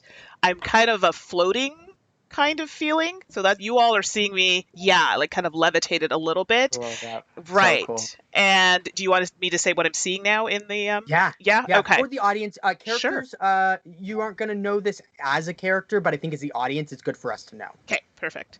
As like storytellers. Yeah, exactly. So in this instantaneous vision that I'm seeing, I'm still seeing that perspective where I'm from. It's like it's me, but it's somebody else that I'm seeing. And this person is significantly shorter than me for some reason. I'm seeing it from a different height. So I'm seeing the world where we are now. So I'm seeing the office. I'm seeing where we are. I'm seeing, but it's not us. It's not the same office, but it is. It's like something that's alternate to this. The colors are different. The feeling is different. The vibe is different. And my presence is noticed, and then I'm drawn back out of the vision. Yeah. So, as you're being drawn back out of the vision, you fight to be able to see the eyes that to be able to turn your perspective back around. Right. And you do just barely, but you feel sort of like an out-of-body experience, an out-of-body experience in an out-of-body experience. It's a third. Right. We're doing Inception here. It's third level Inception. You feel your consciousness like slip out from behind those eyes and turn, and you see the terrified face of a young girl, very young, about 8 years old. And this child, you recognize. You've seen this child before. They are the daughter of the curator. Her name is Harriet. Harriet, you only know her as Harriet because the curator doesn't give his last name. But you've heard him call her Harriet.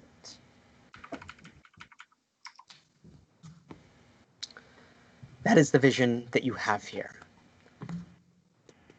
What do you all want to do? What did you see? Fiona, you don't look so good. Yeah. You want to? Do I want to what? Can you repeat that? I like how Buddy's always pointing out how awful you look.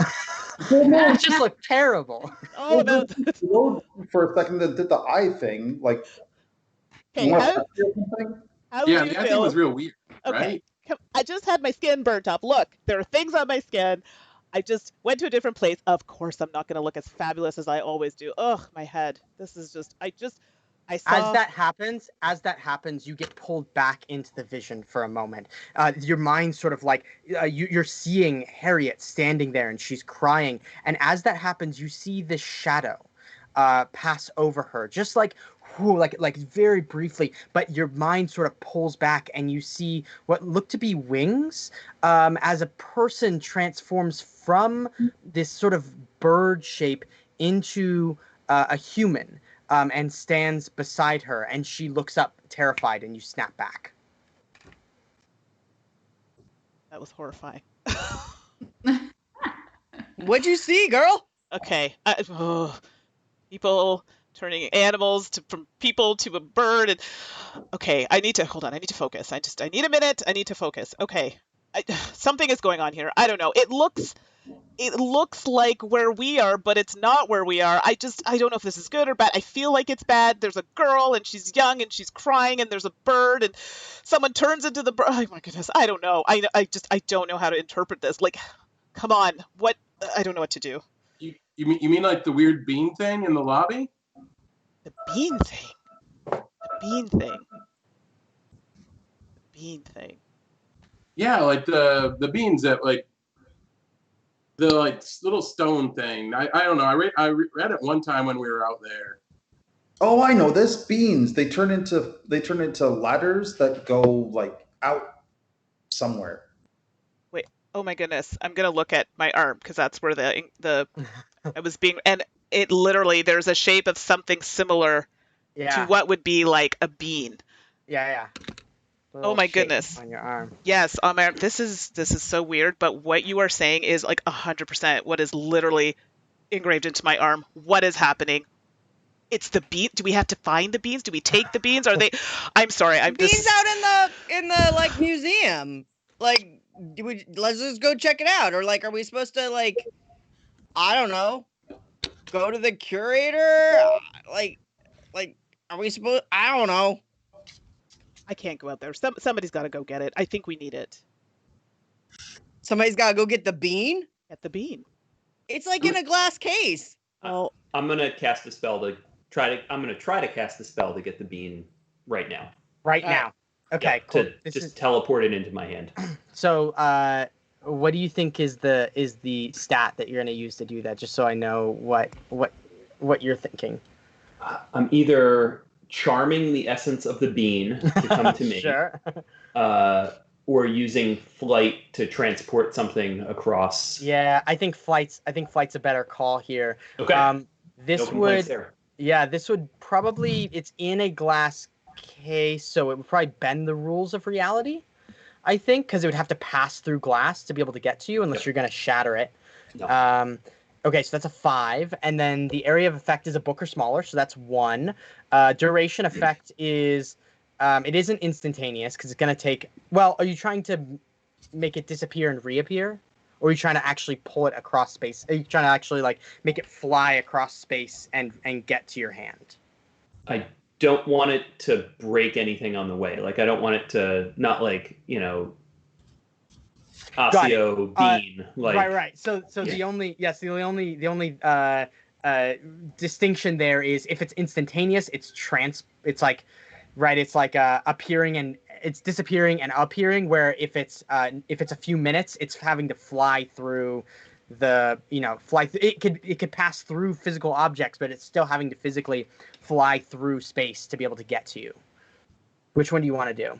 I want it here right now. Okay, so I'm gonna say that breaks the rules of reality then. Yep. So that's gonna be, so instead it's gonna be a 7 up top. It's a book or smaller, so it's +1, so that's 8. It's instantaneous, so that's 0, so that's still 8. And then experience with the spell. How many times have you done something like this? Have you cast it? Yo, man, before? I teleported the headmistress into a lake one time, so I got this. Yeah. So you've cast this before, so that's a +1. That is a 9. All right. So and as you're your like magic die too. as you're readying to cast this, I kind of like give you a little bit of side eye, and I'm like, are you casting that spell that you don't want anybody to know about? What? Let me re-roll my d20 because that was a 20. It's an explosion. Wow. Oh! Uh, Exploded! Nice. 41. Yeah. So you almost do it. No. Get that headmistress back. Like, so here's what happens. That bean is going to appear in your hand. As it appears in your hand, as you open it, you also share for a moment a vision. You see the world around you as it is, but slightly off. A pillar is in a different location. There are different students walking around this area, and there is a in the courtyard. There is like a sort of because you can still see the courtyard through the windows here. There's this sort of like glowing purple mass, and you see silhouetted by that mass these people that are winged. One of them turns, and you see what appears to be a mask of some kind with what looks like a plague doctor's mask, right, with like a beak. But as they sort of step forward, you see them becoming smaller, becoming like an actual bird as this really transported back to where you are. Not sure if that was a vision, not sure if you were actually there for a moment. It's unclear. But that is what you receive from this beam, from that 41.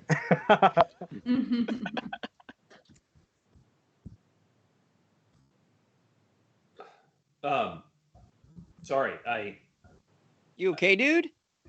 I just saw it was here, but not here. Like, and then I explain just, for the sake of Argument. You explain what I just Right. explained. Right. Yeah. But here it is. Here's the bean. As that Dude, nice magic. Thanks. Good job, man.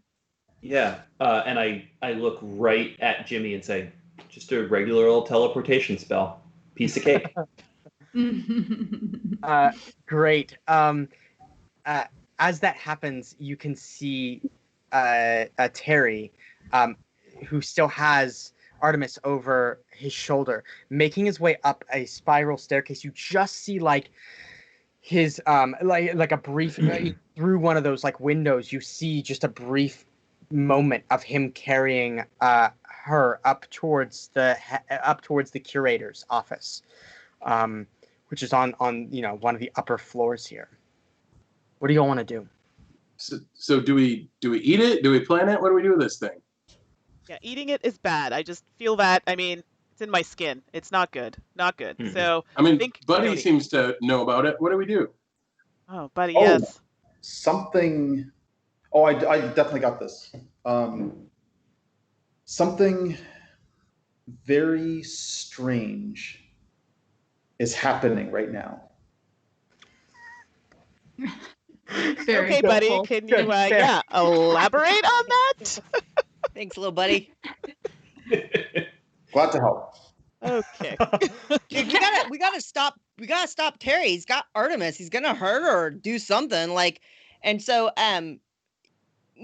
Nate's kind of lost focus on whatever the bean is. Like the bean's cool and stuff, and Yeah. he's super impressed with Prook's mad magic skills.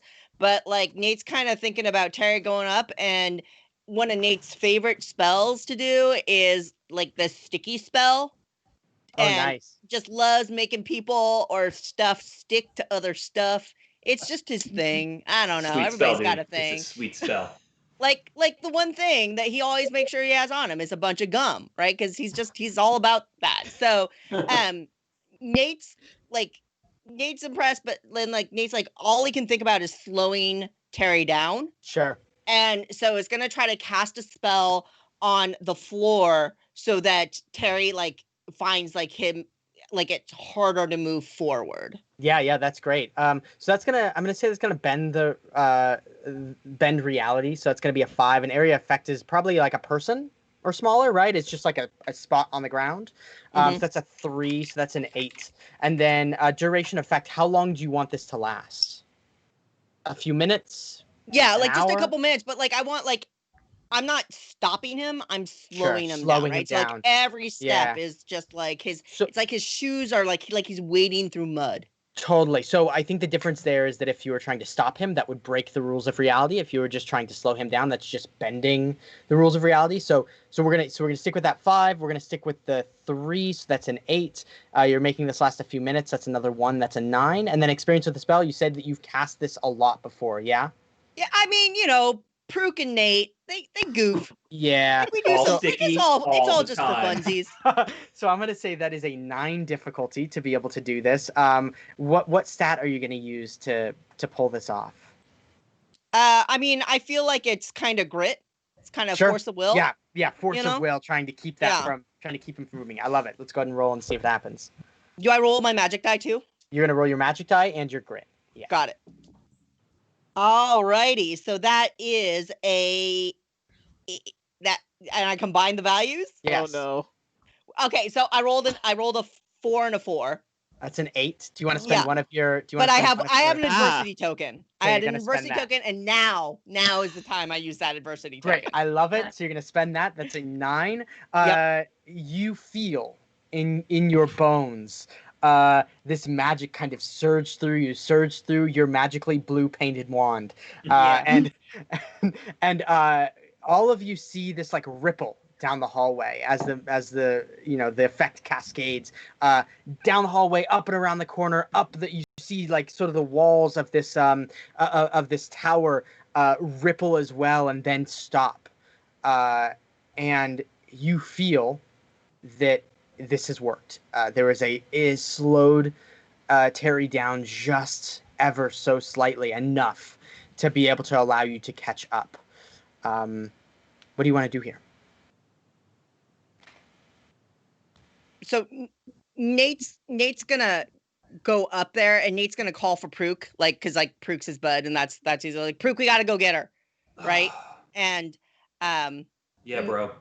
Nate's starting to go, and then Nate's gonna be like, Jimmy, Rusty, buddy, like, do something with that darn bean. Like, we're gonna go get her, right? And so you can either come with us or not, but Nate's gonna go run after and try to, I don't know, like, just get Artemis. He's not really thinking. He's not. I grab my broom, my Bolting 4000, which is pretty beat up from lots of crashing, and I start giving it a couple of kicks. And I'm like, let's get her. Let's go save her. Great. I'm totally going to go with you guys. In fact, my vacuum 2010 with 2 extra gamer seats. Oh yeah, that's right. On a ride? Who wants to hop I on? would love to jump on and get right. Whoever's not gonna handle it. No, love it. I'll grab my own broom, Daredevil Duster Deluxe, and I tell my familiar, Viens ici, Violette, and she jumps on with me. Great. You're all headed up towards the tower. I'm going to have you all roll flight to be able to see how well you make this here. We need to get an average of 7 to be able to make it before Terry reaches the chamber. Not good. Oh boy. Reaches the office. Just flight. I rolled a 7. And a 7. Oh, I rolled a 3. So we had a 7, a 7, a 3. 7. 7. Jeez. 11. 9 and 11. Okay, yeah, that outweighs that. So, so Sarah, were you the one who rolled the? What did you roll? Sorry. I rolled a 7. You rolled 7. Suzanne, were you the one who rolled the 3? No, that was me. No, that was Florence. That was Florence. That was Florence. Ooh. Okay, sorry, I was confused. I heard it somewhere. So Florence, as they're all taking off, what happens here that keeps you? Actually, I'm gonna give you something that happens here, if that's okay. Yeah, as sure. they all take off, you get a flash of the office that you're all headed to, and you see that the curator is incredibly worried, but not looking like evil. If that makes sense. Like it's not like he's waiting there to like hurt her. You sense this, you see he's pacing back and forth, and you sense this like genuine concern coming from him. And he's just like staring at the door, waiting for Terry to sort of make his way through. As you have that vision, the others take off. You watch as you come back just as they disappear around the corner, and you're following up from the rear, but you're able to keep up with them now, given that they are all, on their way. So you all fly your way through these hallways. We see students sort of like part and move out of the way as you all fly, and you make your way up towards this bell tower. As you do, you see Terry is carrying Artemis over their shoulder, and they are huffing and puffing, trying to make their way up. And just as they reach the door, we see a pair of feet land down, and then another pair of feet land down until all of you are standing there. And Terry turns around. Artemis at this point is starting to wake up. They set her on the ground, and Terry looks at all of you and says, what are you doing? Why are you up here? You shouldn't be up here. I'm sorry. What are you doing to Artemis? Like, give her back. What'd you do to her? Is Artemis conscious? Artemis is just now starting to come to. Okay. You see that Artemis's hands are still bound though. Just with magic, not with like anything, just to keep her at bay. Right. So Nate's gonna like reach out to try to like grab her essentially. Great. And yeah. Get her away from Terry. Terry says, "This is for her own safety. Please don't. Leave her be. I'm taking her to safety right now." No, I don't believe it. No. By knocking her unconscious. She wasn't gonna come willingly. I'm telling. There are bigger things and he sort of like peeks over the courtyard and he says, "Bigger things at play here. She was threatening to," and then he grabs. You see him grab the door of the curator's office and try to open the door. What do y'all want to do here? I'm gonna try to. Go sit ahead. What was that? Terry, sit down. Are you gonna try and charm him into doing this? Is that what's happening? Extra magically. Extra magically charm him. It just works. I tell people to do things, they do it. Great. So this is going to be, this could naturally happen. So that's a +1. It's affecting a person. So it's a 3. Duration of effect. How long do you want to stall him for? A few minutes, an hour? Oh, like a minute. A minute. Okay, cool. So that's a +1. So that's a 1, 4, 1. That's 5. And then have you done this before? This specific action, telling somebody to sit down. I mean, I tell people to do stuff all the time. Great. Okay, so you've cast this before, so that's going to be another 1. So I'm going to say this is 1, 3, it's 4, 5. I'm going to say this is a 6 to be able to hit on your charm. On charm? Yeah. Oh, he's screwed. Oh. It's a 9.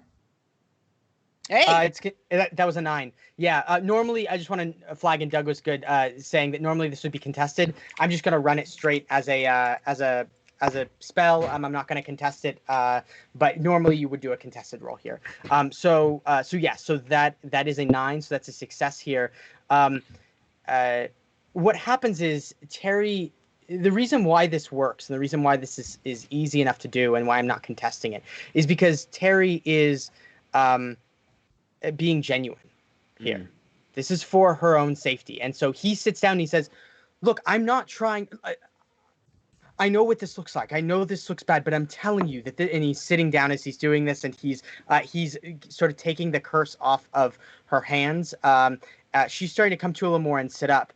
And he says, I promise I wasn't doing, this is for her own good, for all of your good. And then as that happens, the door opens and the curator is standing there. And he says, he looks at all of you standing before him, and he says, "Terry, come inside," and sort of gets Terry to come in. And the curator steps out before all of you, offers a hand down to Artemis. Artemis gets pulled up. And he says, I know what she took.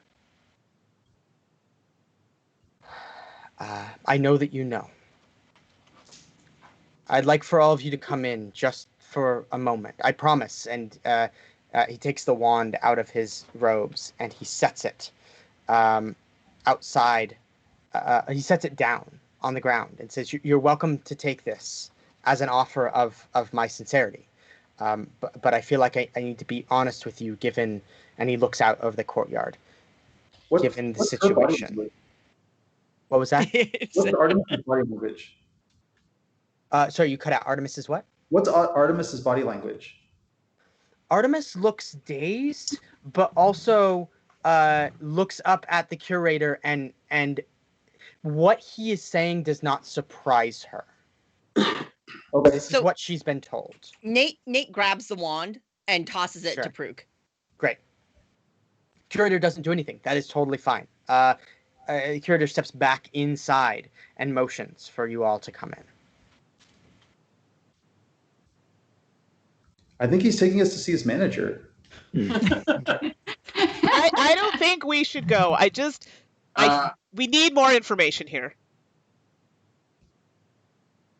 I'm gonna take my wand and step in front of the rest of the group, Okay. kind of in between, and then move slowly towards following the curator. Yeah.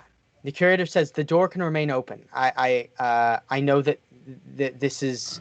I know that we haven't had much interaction personally, and that you have no reason to trust me, but especially after what you know. But there are things happening here that are not normal.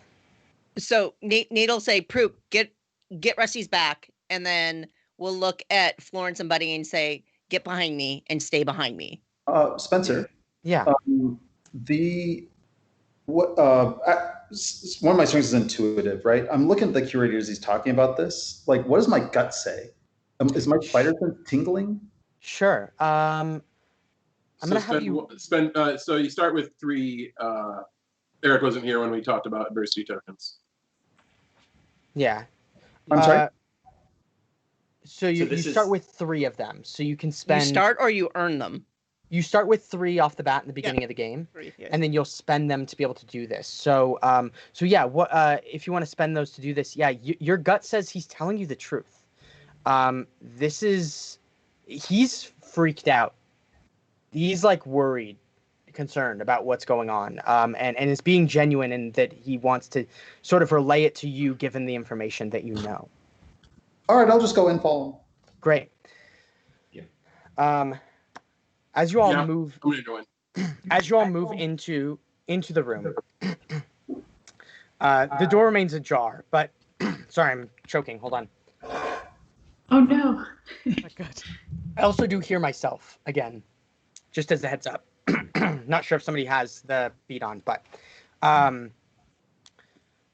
as you all move into the room, there's a moment of silence, and you see that Terry, who has come inside, has muted the door, has muted the area where the door would be, so that the sound from inside doesn't carry. And the curator sits down, tired, weary. And in that moment, you see that the curator doesn't look the same as they normally do. There's something odd or off about them. And then their robes go a little bit loose. Their frame becomes smaller. Their eyes change. Their teeth change. You see somebody who looks like the curator, but is not. They look similar. They look younger than the curator does.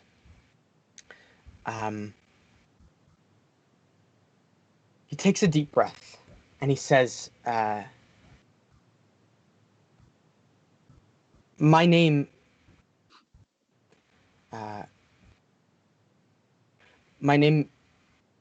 And he hesitates for a moment, looking to Terry, and Terry nods. My name is Cora. I am who you know as the curator's younger brother, non-magic folk, but close enough to know the secrets that he holds. Him and I are rather close, and I'm the only one he would trust with this, and so I've taken over in his stead while he is away. And he sort of stumbles back in that moment, just moves back a little bit in that moment to grab something, and comes back with a moving portrait of who you know as Harriet. They took her. They stole her so that he would leave, so that this place would no longer be protected. And he slides the photograph, the moving photograph, across to you. You see as the photograph moves that it's Harriet. She looks young here, and she's holding on to the leg of the curator. His hand comes down and ruffles her head. If they knew he wasn't here anymore, they would not be as hesitant as they are now. But she's been taken. She's been taken by the vultures. And as he says this, Terry behind him, they use their wand to sort of flick this like silhouette onto the wall, and you see these people with bird features sort of swoop down. And we're getting all of what he's explaining sort of in this, in this moving shadow theater. They have been stuck in the other place for a long time. They figured out a way to get through, and we knew this. That's how they came and took her. Do you know that thing about doppelgangers? And you hear in your head, doppelganger, doppelganger, doppelganger. That they say there has to be balance in these universes. Well, as good and pure and righteous as the curator has been, in the other world, he is not. And you see a giant, sort of like vulture-looking creature in the shadow play land among the others. That curator, and he smiles for a moment, and you can see him like trying to figure out if he wants to say it. And then he does. He says, Lawrence. I don't know why he demands to go by such an obscure name. But my brother Lawrence is a good man. Cold sometimes, yes, but good. The other one, the one that he's encountered, that one saw this life, was able to peer through the portal into this world, and saw the life that my brother had. Saw the child that he wished he always had, and took that child away to be his own. But this portal that they've created, this path that they've made between this world and that one, it does something. It isn't natural. Taking her through it hurt. We felt her pain through that portal. And we see their pain when every time they emerge, and we fight to keep them at bay. And this is something that we've been dealing with for the entire length of this school year, and have been trying to hide from you. And we shouldn't, but we need to keep you safe, to keep you calm, to keep everything under control. And so we hide it, but they're coming. They want a path here, a path to a world where magic is not persecuted the way it is there. But they're doing it wrong. They're trying to steal what we have. Steal the very last being. The stone. The last one resides here. And they want it to be able to bring their people here, to take over this school here. To be able to take over this world here. And I don't know what to do. And you see he is tired. He has been living outside of his own natural realm for so long. And he hangs his head. And he says, and so that's the truth.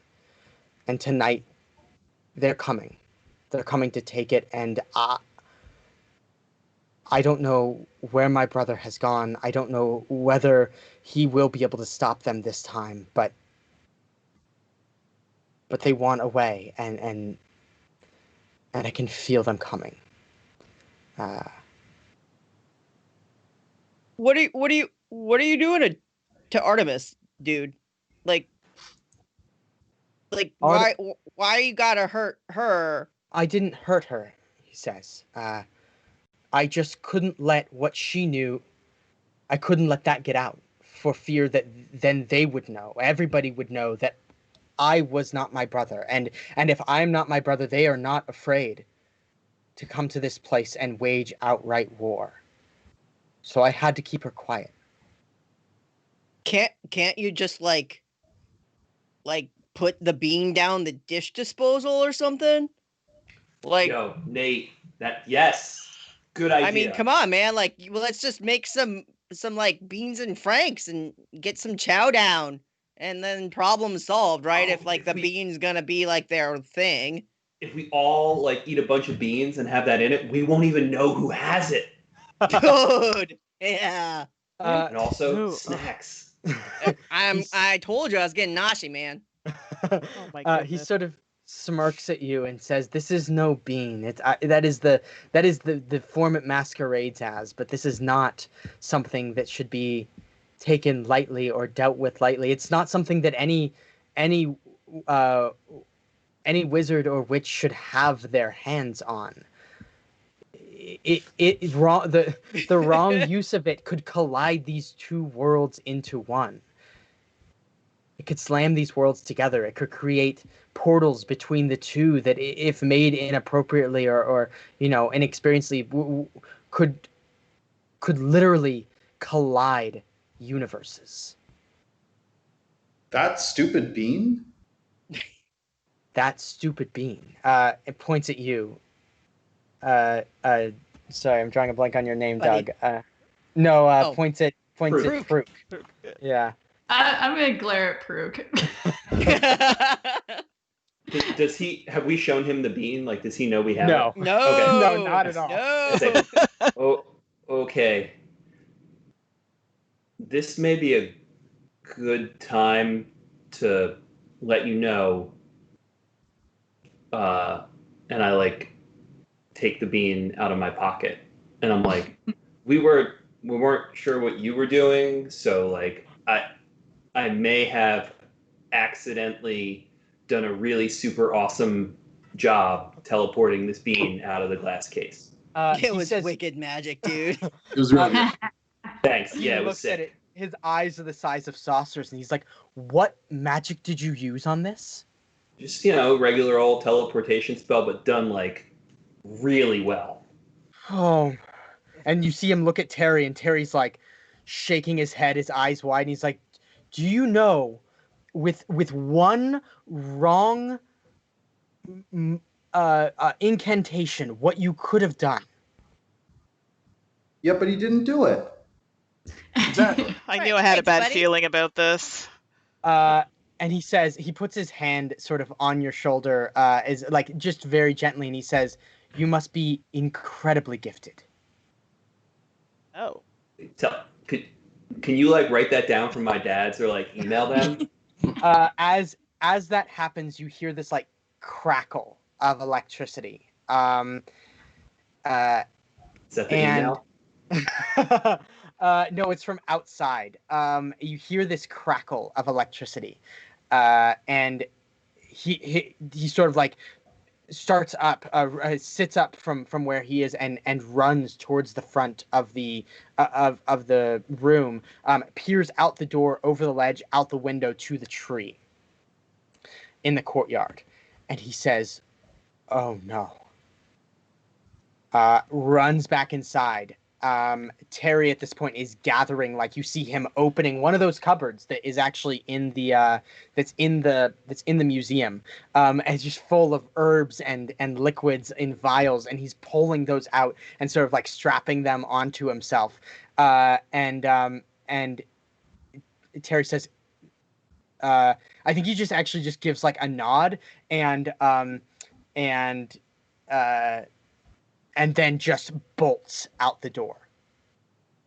As that happens, you hear shouting outside. You hear the snap of magic as it collides with itself. You hear some screams coming from down below, and then you hear this bellowing voice. This is the voice of the real curator. Our curator. Your curator. Amplified, and you hear him say, "Everybody get inside." Just sort of bellow through the halls. As he says that, the word "inside" just gets cut off, and you hear a smash of lightning. What do you all want to do? So Nate looks at Prook and is like, "Prook," and kind of points at the wand to give the curator back their wand, dude. Oh no! So I go rushing after Terry because I have Terry's wand. Yeah, you have the fake curator's wand. Is the Oh, one? I have the fake Yeah, you curator's have Cora's. wand. Okay. Yeah. You have Cora's wand. Yeah. Yeah. Okay. But you could chase after. I mean, you could chase after Terry if you want to help. But it's up to you. But just so you know the knowledge you have, you have the wand of Cora, who is not actually magic in any way. Right. Yeah. So I just like toss it back to him. Like, here's your stick. Like. Yeah. You see him like shove it in the desk drawer, and then be like, you see like him sort of shuffling through, and then he hears that like lightning. He hears like the words getting cut off, and sort of gets super flustered and runs out after Terry towards the courtyard. Like, dude, what do we do with the bean? We got to get rid of the bean. Maybe, or maybe we need to keep the bean. Maybe we need to we keep rule it out safe. eating it? Say that again, Eric.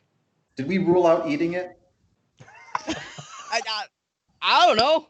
The adults kind of crapped on that idea, but like, Well, no, but listen. I'm not 100% opposed. Well, no, hold on. See, if it's like the most powerful thing that like makes entire worlds collapse, right? Eating it would make us strong enough to make worlds collapse, and then all we have to do is just not do that. That makes sense. Yeah. Buddy, I feel like that's a solid plan B. I mean, it seems like it's bad if worlds collapse like in your tum-tum. Yeah.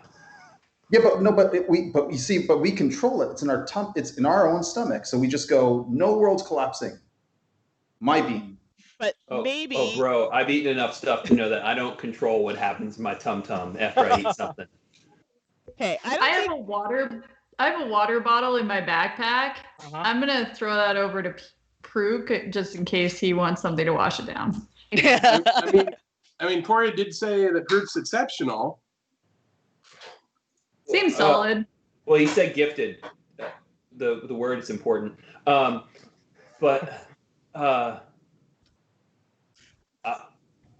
I don't think that's. I think we just have to go help Terry. Eat it. Wait, before you eat it, I'm going to say I'm not going to eat it. but listen, I think we can, but maybe you need the same markings that I have to protect you from whatever it might do to your insides. Yeah, let's draw on him. What? I'm not eating this bean. I think you have to eat the bean. I think it's our only chance. Right. Doug, go and roll brains for me. This is not very difficult because it's pretty obvious. This is gonna be a 6 or better. That's a 3. Great, But I'm gonna go ahead and drop all 3 of my adversity tokens. great. Yeah, to get a 6. To get a 6. Eating this thing is a terrible idea, and absolutely, like, you know that this will give you the biggest upset stomach you've ever. Like, you could just sense it. Even holding it, it's like, ooh, my hand kind of hurts. Like, this is not a normal thing. I can sense that Dud's hesitating. I'm gonna utter the ancient phrase, "I double dog dare you." To eat. Charm roll? Yeah. This is all internal monologue, right? Well, somebody said that we have to not give the bean to the people who want to do bad things. We don't want to do bad things. So us keeping the bean. Wait, let me start over. So beans are bad. Let's eat them. Yeah. And if nothing eats you, we'll be okay. Florence, what is you got the bean mark on your arm. I'm telling you, Like, I don't think Maybe you should eat it. Well, okay, I guess I should. Oh boy, what have I got myself into? But yes, that's probably what. You know what? Yes, I probably. Oh goodness. A vision anytime now. A vision anytime now. Okay. No, nothing. Okay. Yep. All right. So I can give it a go, but if something happens to me, you better resurrect me. Okay? No. Well, No one's eating this bean. I put it in my pocket and I take off after Terry. Like, Good. No one is eating this bean. And Nate will always instinctually follow Prook with whatever. So Nate picks I up do and drink books it some water after. because you got to stay hydrated. That's right. As you make your way You're welcome. down after Terry, you notice that there is a battle happening down in the courtyard. And as you sort of circle down this tower staircase, you're just seeing magic being flung across the courtyard. Students and teachers alike are fighting these creatures that are sort of half human, half bird, soaring above in the fake night sky and diving down with wands. The sort of plague mask looking bills silhouetted against the moon. What do you all want to do here? What do you do as you see this happening? How many bird things?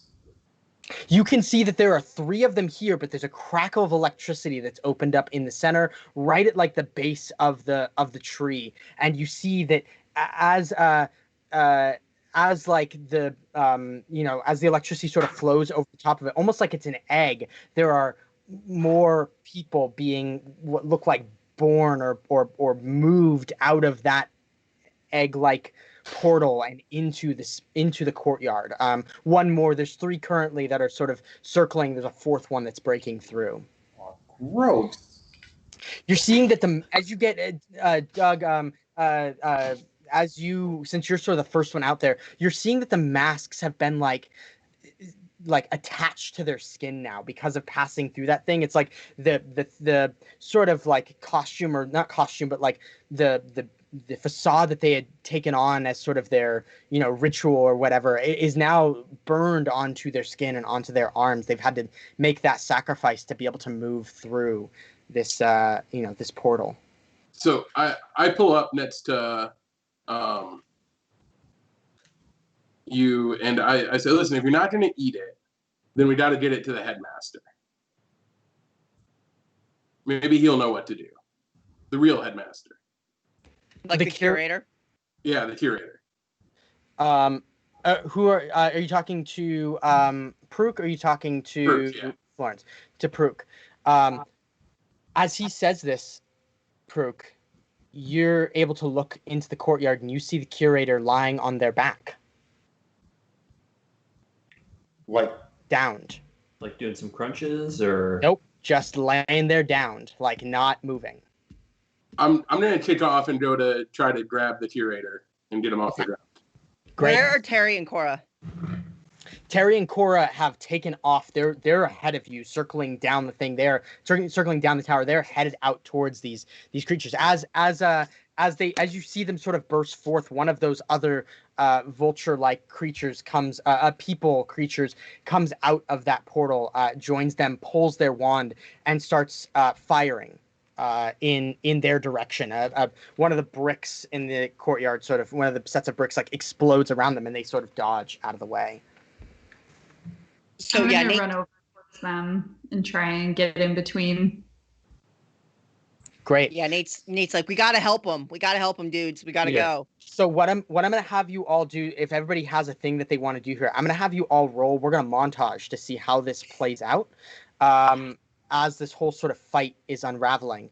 That's kind of the way it's gonna go down. So does anybody know what they're? I know, John, you said that you're that Jimmy's gonna run. He's gonna try and get on the broom and get to the curator. Is that right? Yeah. So I'm gonna have you roll flight for that. It's gonna be with everything happening right now, it's gonna be an 8 difficulty. Doug, is there something that you were looking to do here? Is there anything starting to come through that crack again, or is it just the 4? So you see another sort of like hand just starting to peek out from that crack. Okay, I'm gonna try to knock that hand backwards into the portal. Great, you're using fight to do that. That's gonna be a 7. Okay. What are you doing here? I am listening to rumors because my little Kinkajou has mentioned the rumors, and I want to call the elders. Oh, I love it. Okay. So let's use I'm gonna have you use grit for that, I think. Okay. And that's gonna be a 5 or better to be able to succeed there. Suzanne, what do you think your character's doing here? Okay, so Nate's gonna try to like these creatures coming through fly, right? Yeah. Yeah, so Nate's gonna try to cast a version of the sticky spell to ground them. Great. Right? I love into it. like a sticky net over them. Okay, great. That's gonna be again a 7. Actually, it's gonna be an 8 because now it's in the air, which is not something that you've done before. So it's gonna be an 8. An 8 to do that. Sarah, what do you think that Rusty's doing here? So Rusty wants to cast a protection spell, like a guardian spell. Is that something Love you it. can do? Yeah. Okay, cool. I want to protect so Terry and the curator, who are kind of a little bit Terry prone. and Cora? And Or Cora, Terry- yeah. Okay, Terry yeah. and Cora. We're in kind of a bad position, so I'm going to try and cast a spell of protection on them. Great. That sounds good. I think that's probably gonna be. What do you think you're gonna roll for that? What do you think is the stat that you would roll for that? I could see it. I could see a fight, even though it's just to like keep them safe. I guess I could also see a flight to keep them out of harm's way. Fight would be great. Cool. Yeah, let's do fight. So it's sort of an offensive thing, right? Like as they're running, you're like bouncing stuff off and like having like almost like blasting things out of the way. So that's gonna be a. Let me see if that's are you casting magic here to do that? Yes, I'm using my wand because I get a +1 on fight because of my elk antler core of my wand. Great. So that's gonna be an 8 to be able to do that. And then Buddy, what do you think you're doing here? Well, this is super not cool. Like, so, like, bird dude is coming out and shooting fireballs at. So, I just, you know what? I'm pulling out all my. I need to speak to your manager energy. All your point Karen them energy. and say, "Hey, you stop." To one of the like bird people. To the one that specifically that's the one that's specifically using the wand to attack Terry and Cora. Okay, cool. Yeah, so you're gonna roll charm with your magic die because this is like being very charming here. Using and it's decided he's not. So that's not cool. So he's not going to do that. And if he really, really, really wants to do that, well, then he's going to shoot his own friends. Great. Go ahead and roll charm with your magic die and give me. It's 7 or better to succeed. Okay, let's go back around and let's do the montage of what happens here. John, let's start with you. Yeah. So I rolled a 2, unless my fast broom gives me any bonuses. and I failed horribly. Okay. So I mean, my broom's pretty beat up, so I figure I kind of like kick off, and then like crash and tumble about 10 feet away. Yeah, so I think you're coming out of the tower, right? Your broom just like takes a nosedive. I think it actually gets hit by a spell that like deflected off of something else. We see the tail of your broom sort of catch on fire as the whole thing plummets towards the earth. We see you roll as you hit the ground. You feel like a pain in your arm. It's not broken, but you can feel like it definitely has some sort of like, laceration or skid on it. And as you come to a halt, you turn over and you see the curator's face, like right next to yours. And his eyes are like twitching, like he's under some sort of spell. But he is not doing well. Doug, let's jump over to you. 4. Great. So as you see your friend sort of like, cascading down towards the ground, we actually get like him hitting the ground. We pan over to you as you're running towards this thing, wand outstretched, right? You strike the electric sort of rift that's happened, but the rift strikes back. It connects with your wand, and you get blown back against one of these pillars. Your wand flies out of your hand across the courtyard, and you're standing there staring up at one of these vulture creatures, which now has its wand pointed straight at you. Florence, let's jump over to you. Yep. So I rolled a 7. You rolled a 7. What was the needed 5. score on that? 5. A 5. Great. So describe for me how this works. Okay. So basically what's going to happen is I have to kind of go into myself to summon like a chant of some sort, Okay. to summon the elders. I'm not 100% sure it's going to work because it's, I've heard it's Sure. the thing, and we're going to Yeah. see. And I have my my familiar who's kind of guiding me, I guess you could say, in this. Yep. As I'm doing it, remember how I was getting those things on my skin? Yeah. To know it's working, I'm getting the different symbols, but from each of the different elders, and they represent an element of some sort, and I'm seeing them appear on my skin, so I know it's working. But I'm burning, I am on fire, so I'm screaming. So as you don't know, like you're like sort of out of body experiencing this. We hear the scream sort of bellow through the through the courtyard. But internally, what's happening to you is you're standing before sort of this council. And before you is the stone that looks like a being. And they say, your mind is a portal, Florence. This being allows you to unlock that portal, to harness that portal. You're the only one that can bring her back safely. But after it's done, she must destroy the stone. She is the key to the stone. And you see like sort of this smoke version of the child sort of holding your wand pointed at the stone. Her hair is sort of standing on end. At that moment, you sort of flash back to where you're standing. And for a moment, you like can see the alternate reality, and it like snaps back and forth, right? Like you can see it sort of jolt. Let's jump over to you, Suzanne. Let's what's happening with Nate?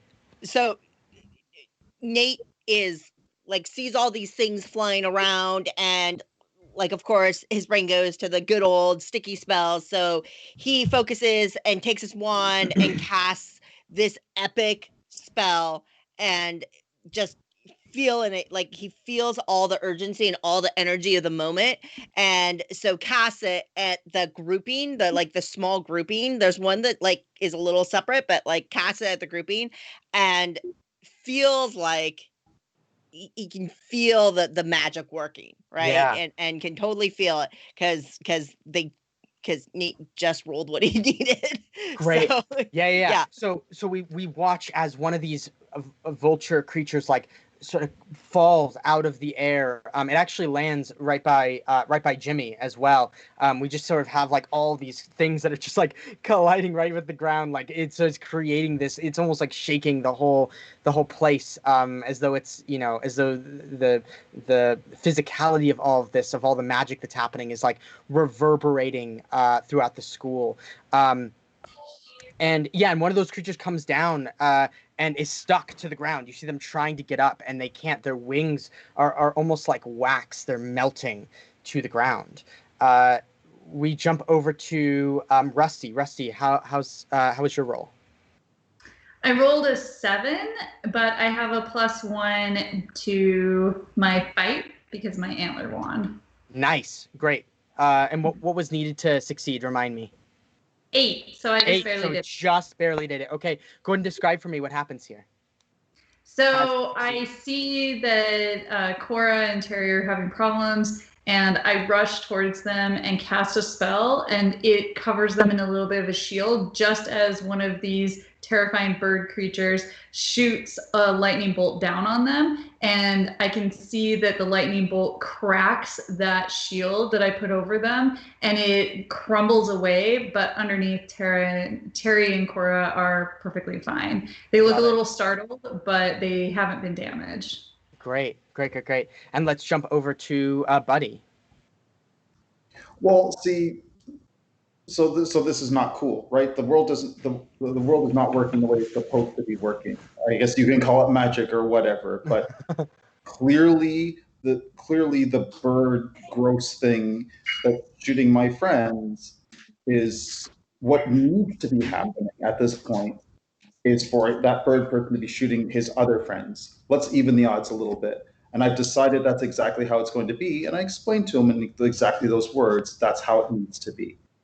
Great. And you got an 18 on your roll, is that correct? That is correct, sir. Yeah. So you see one of those creatures, it perches itself up on top of the tower, pulls out the wand, and just starts like shooting bolts out towards all the other creatures.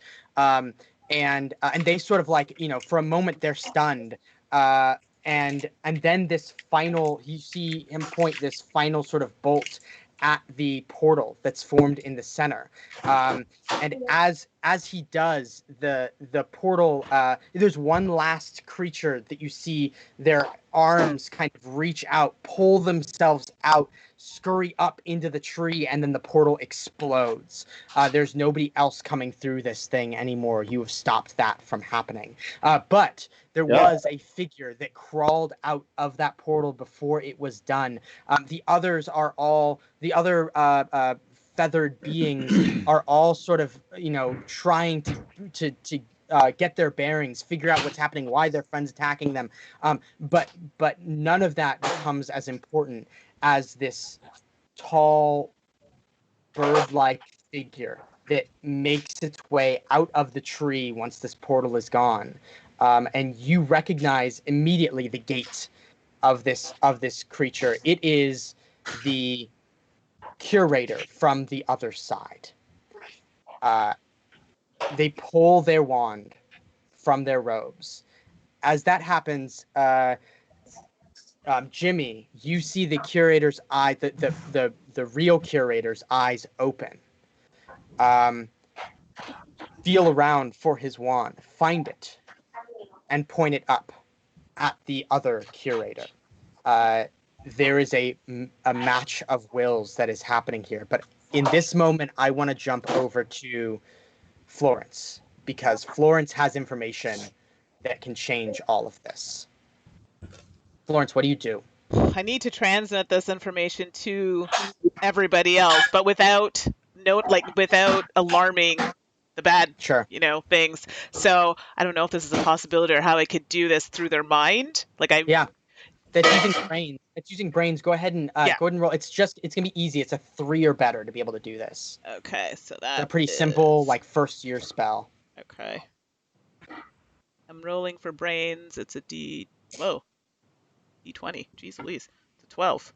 And then make sure you roll your magic die too, because you're doing it magically. And magic is a 4? Magic is a D4. D4, thank you. That's a 3. So 12 and 3.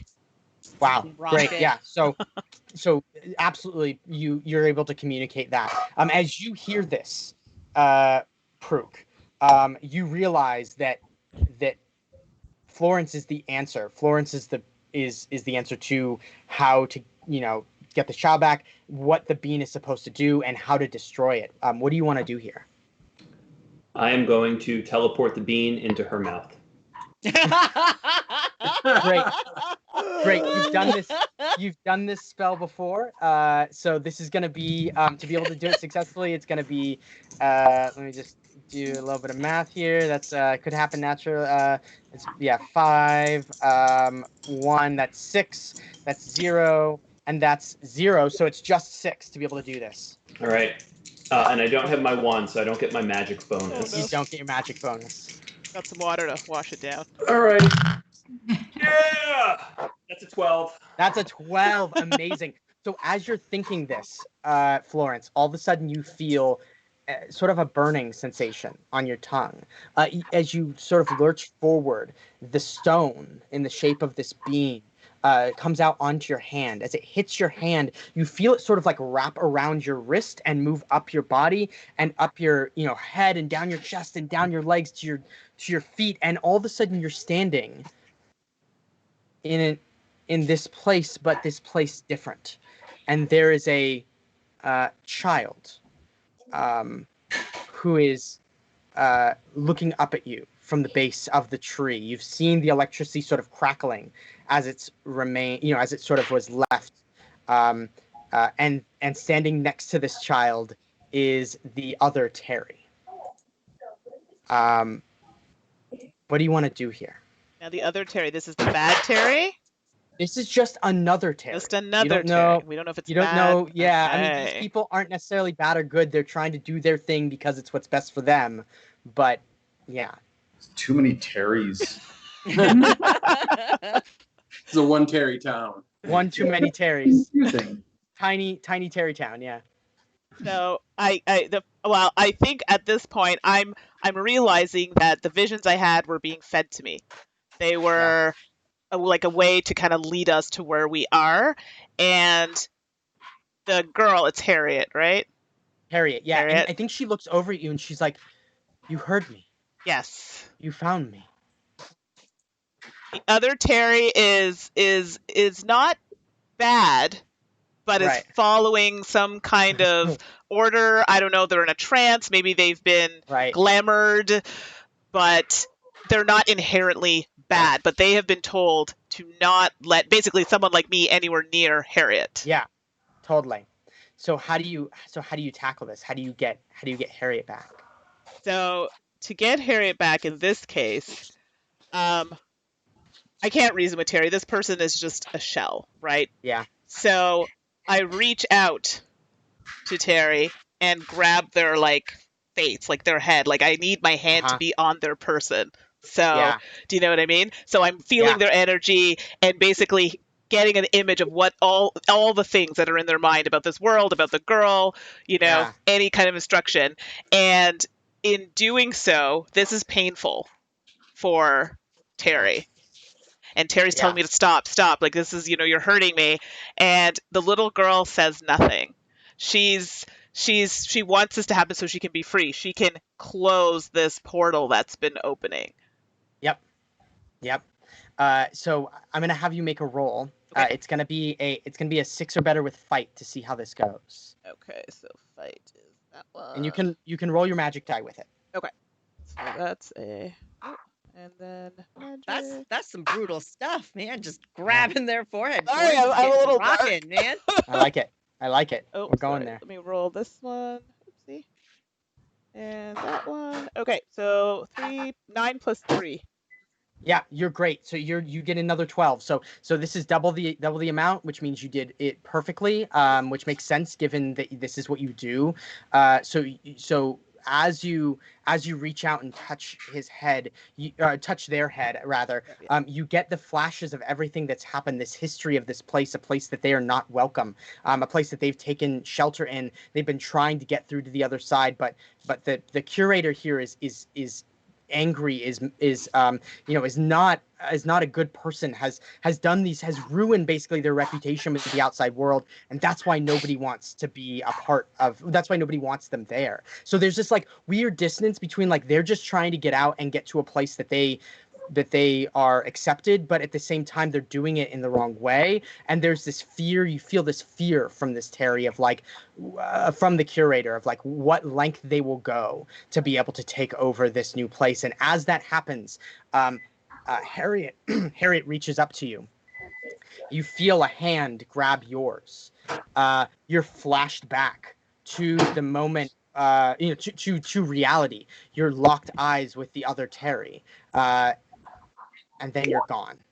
And you're back, standing next to the tree, where you were before, the two curators standing face to face, and Harriet standing at your side. What do you do here? So, in order for this to work, I need people in place. The elders, how I called on them, Yeah. those symbols showed up. I need the help of my friends in order for this to work. Sure.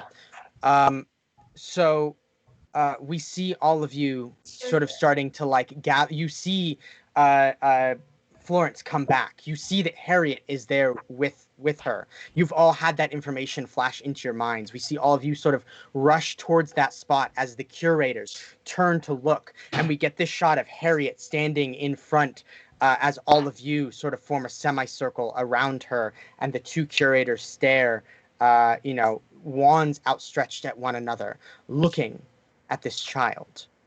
The bean burns in your hand. Florence, what do you do? The bean burns in my hand. Oh my goodness. So in order for it to work, we hold hands. Mm-hmm. The stone, actually, it needs to kind of be airborne, and it will actually force itself into the girl. Yeah. So you remember from the vision that she takes your wand to be able to destroy this thing. So as we see you all sort of grab hands, and Harriet stands in the middle of all of you, all wands outstretched towards her. She puts her hand out for your wand. As she takes it, the bean floats out between the two curators and her. The wand outstretches. You feel your energy being pulled, being channeled through her, and all of your friends' energies being channeled through her. She, out of instinct, mutters under her breath, and you see this blue crackle of lightning reach out and touch the bean, the stone. It becomes almost like a jewel. It erupts into shape and form, encapsulating the old curator, ripping him back to his reality. And then suddenly, there's nothing. It's quiet. The tree behind all of you has patches of fire burning in it. Rocks and debris have littered the courtyard. And the curator stands up, runs towards his daughter, and hugs her and holds her. And as that happens, the sky that has always been night before slowly shifts to morning. And that is where our story ends. Guys want to get some shawarma? Yeah. I know we have less than 1 minute, so I Nicely done, Spenser. apologize for the quick exit, but that is where we will leave it. That is really good. So that was awesome. I had a lot of fun. Suzanne, I'm sure you did too. And we want to say a big thank you to Eric, Sarah, Spenser, Jonathan, Doug. Thank you so much for coming on and doing this with us. I'm going to swap it over just to Suzanne and I quickly. Thank you for having us. Okay. Bye, thank you. So, Suzanne, that's it. Yep, that's it. Thank you so much, everybody. We hope that you enjoyed it. Kids on Brooms will be available at your local game stores or online soon. We hope that you enjoyed the sneak peek. I had a ton of fun. Thank you to everybody. If you have questions about the system, about the game, anything like that, you're welcome to reach out to any of us on email or social media after this stream. Thanks so much for joining us. And hey, if you had a good time, let us know if you're interested in seeing something like this again in the future. I'm sure that there can be more kids on insert a household item here in a future stream as well. So thank you everybody so much. And hey, enjoy your virtual gaming con for the rest of the week. That's it. We'll see you next time. Bye everyone. Bye.